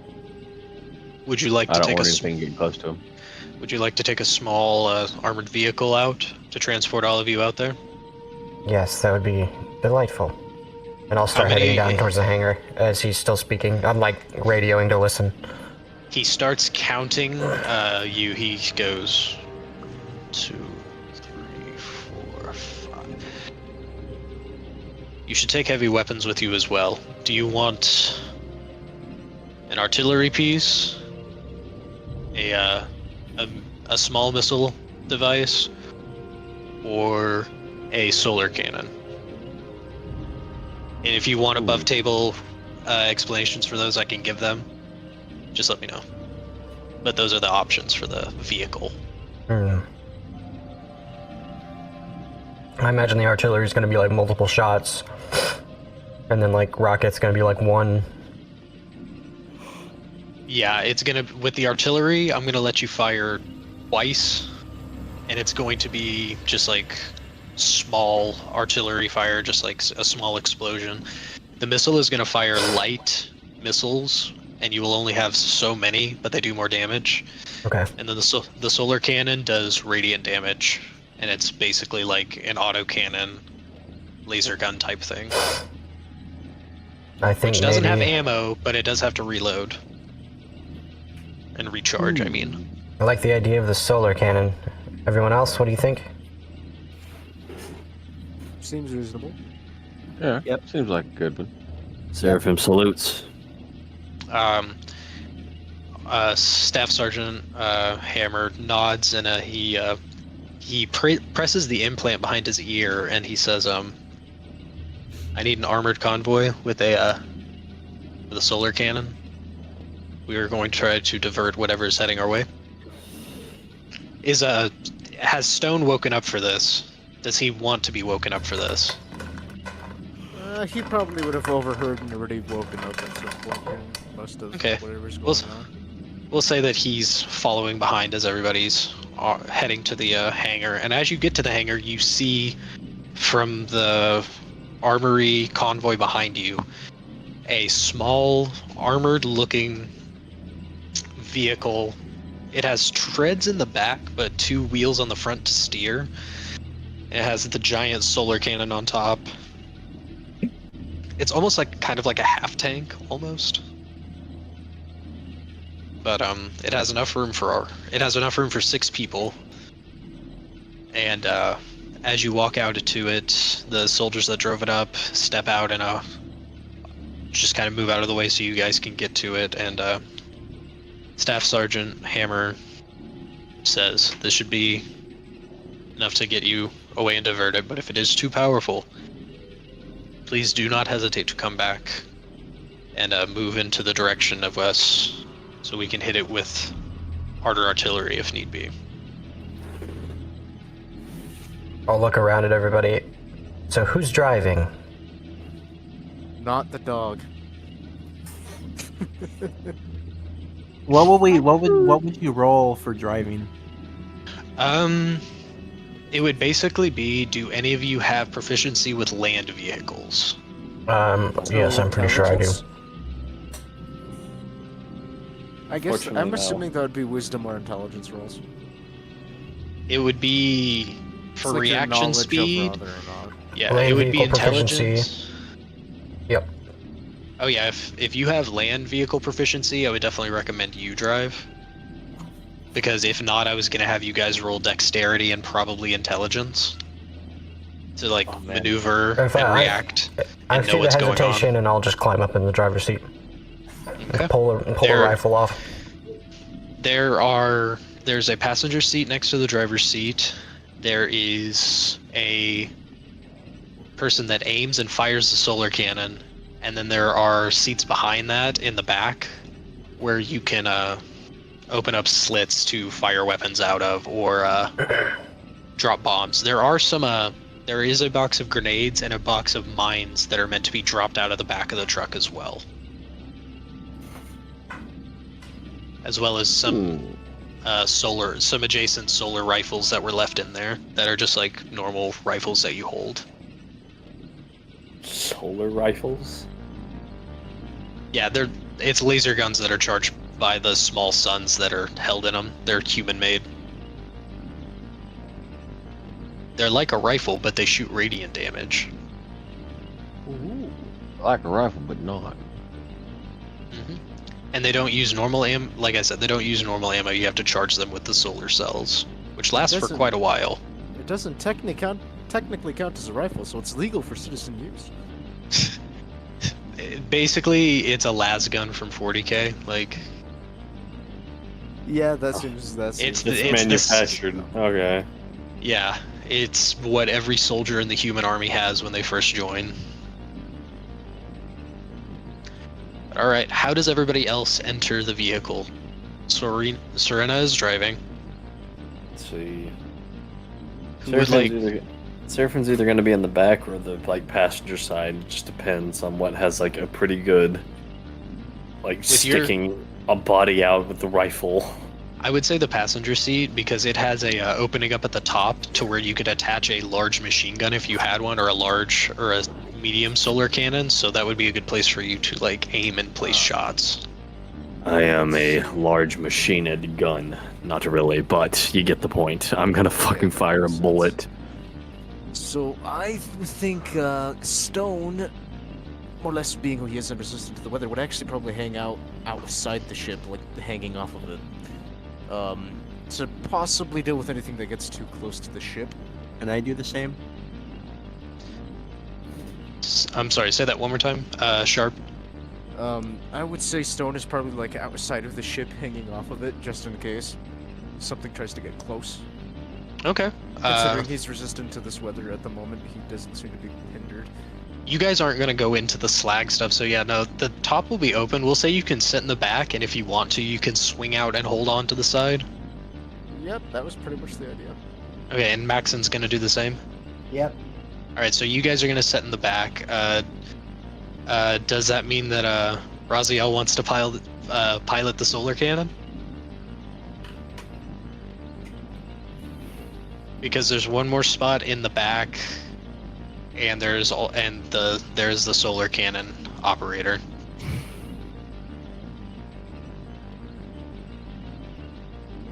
Hello? Did you fall asleep in his chair or Oh, something? no. I don't know. A little bit. A little bit. 12:33, and I got to get up in the morning. Yeah, I actually gotta go too, ironically. Okay, yeah, I was about to say we can. I'll say we're I getting. I have a note for us to end on once we determine where everybody is. I figured we were getting close to ending because it's No, before, yeah. We're about to before start a combat. Yeah. Yeah. Yep. I was kind of losing focus and kind of teetered in and out. Well, Yeah, you're all if you're, good. if you're in for a sec, there's a spot in the back, and that is basically the big fucking gun on our little truck. And then there's another spot behind where Stone and Maxon are sitting. That is just where you would sit in the back, and you can fire your gun or like throw the explosives that are back there. But currently, no one is using the big gun on the truck. Yeah, Or the solar vehicle. cannon is No one's using the is solar not cannon. operated right now. How easy would it be to change to that seat? Or is there like a seat underneath I could sit in? Yeah, you could sit And then in standby stand on in- the solar cannon. Okay, if need be, would I be able to pull out my own gun from that position if I needed to? No, it Okay. would be too cramped. It is an Okay. armored position where the solar cannon is, so it's very tight. You would either be like using the solar cannon, or you would have to like move to a different place to use your own weapons. I will say it's a big solar cannon. Okay, here's a question for you. Is it possible to have my robot shoot the solar cannon as my bonus action, command it to shoot the cannon? If you have the armor bot attached to the car, I'll let you do it. That's the spider. It has to Spider. interface Yeah. with the car. It has to interface with the car specifically. But I'll let you Yeah. work that. It could you'll have- interface probably in that chair. Yeah. I'll I'll say you put it on. We'll say you put it on the controller of the solar cannon, and then it like latches in and powers up. So the armored car now has is it a 2 bonus to AC? Or Yeah, how much- it's my AC, or 18. It has an 18 AC period. It cannot be lower than 18. Okay, What's its cool. normal That's, AC? I was gonna say I think normal trucks have, and when I've seen stat blocks, they have an AC of like.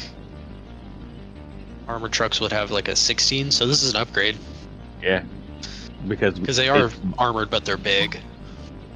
13 plus my intelligence modifier, I think.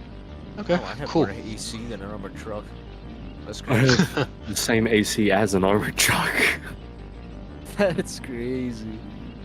All right, The so wily little shit has the same AC as a fucking. So is this the kind of like, is this like a, what's the relative speed of this vehicle? Are we like speeding off, or is this kind of like a crawly sort of speed? I'll say that we'll say that it can move at about its normal movement in like combat situations is gonna be.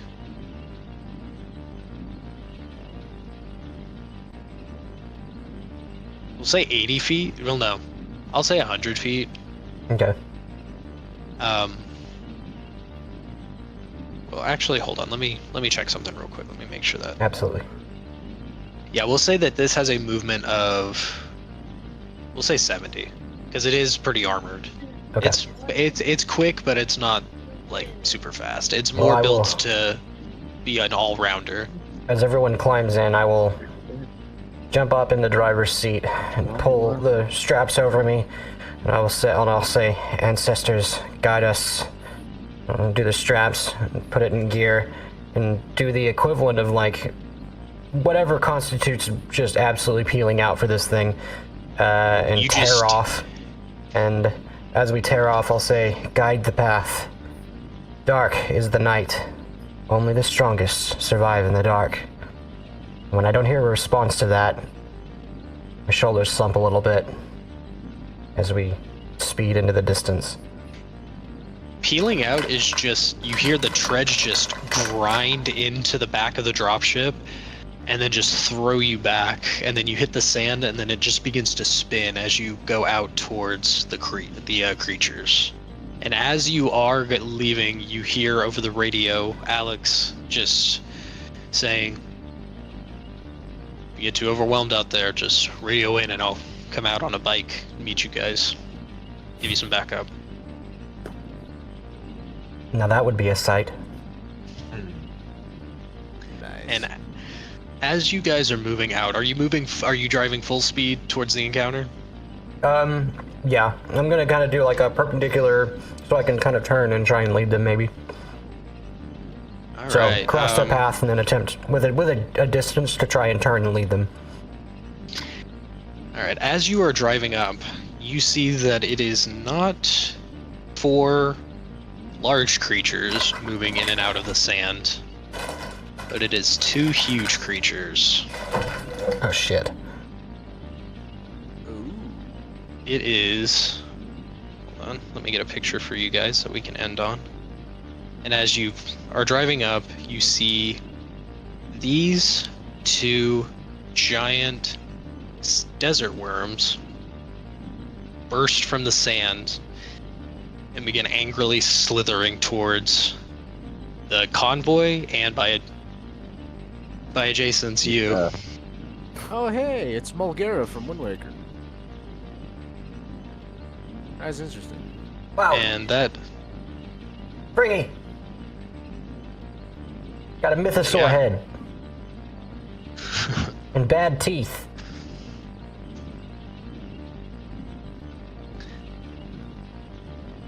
I have 140 range on my rifle. Can I hit it? how far? The stat block on it says 180 and to 540. Oh, that's what mine is. We will save that. For We'll figure it when- out next time. Yeah, we will figure it out next time. When me and fucking Seraphim and Raziel like can cross the beams of firepower and fucking blow up a sandworm. Also, what's the range on that gun? The solar cannon has a range of, we will say, 600 feet. And if you want to shoot it at long range, I'll say 1,000 feet at disadvantage. Oh my god. That's crazy. Like, it Not is. bad. It is a large. Like, you can tell that it's meant for like. The human kingdom doesn't like to have close range engagements. They like to have pretty far off fights. They don't What's like the to. damage die on this thing? I'm gonna fight I'm you from over here. I'm still trying to figure that out. I think it's going to be what is a base fireball's damage? 8d6. 8d6. I'm gonna say it's gonna be 8d6 radiant damage. So it's basically a radiant fireball, but it does have to recharge if you fire it in two rounds of turns, if that makes sense. Yeah. Fire it twice in a row, then it's got to stop and cool down. Yeah, exactly. Basically. It has like an overheating mechanic. Yeah. I'm now And it imagining. doesn't. Like, my god says I must heal the poorly and the weak. My god says I must smash the unjust.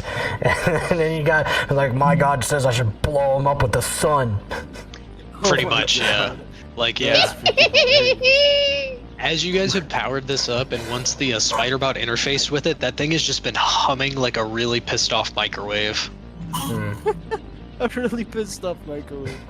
I'm about to pop somebody's good one. corn and But yeah, you see these two huge desert worms slither your way as we will pick up next week. All right. On Saturday is normal, if that's still, like, Yeah. if we want to do that. This was just, next- I have shit going on tomorrow is all. It might not be next week. I do have something planned for next weekend. Oh, okay. Well, tell him to fuck off. This is shit. oh my god. I'm the one who planned it. I can't tell myself Don't to cancel fuck it, off. tell him to fuck off. I was about to say, It's myself. I tell myself to fuck off. Well, that's can not hard. also You've do got it- 5 digits. we can do it the week after, or we can do it on Friday again. It's whatever you guys want to do. I'm down for either. I'm fine with Fridays and Saturdays. I'm fine Yeah. with that. I will probably be gone that whole weekend's bus. But, Okay, like, cool. No, that's cool. the- He's leaving on Friday, be back on Sunday sometime, probably. Nice. yeah, Okay. it's my usual. It's my Nice. usual Yeah. Actually, track. I wanted to say something funny, but I didn't want to say it unless stream was ended because it's kind of a. Alright, I will close us out. But it is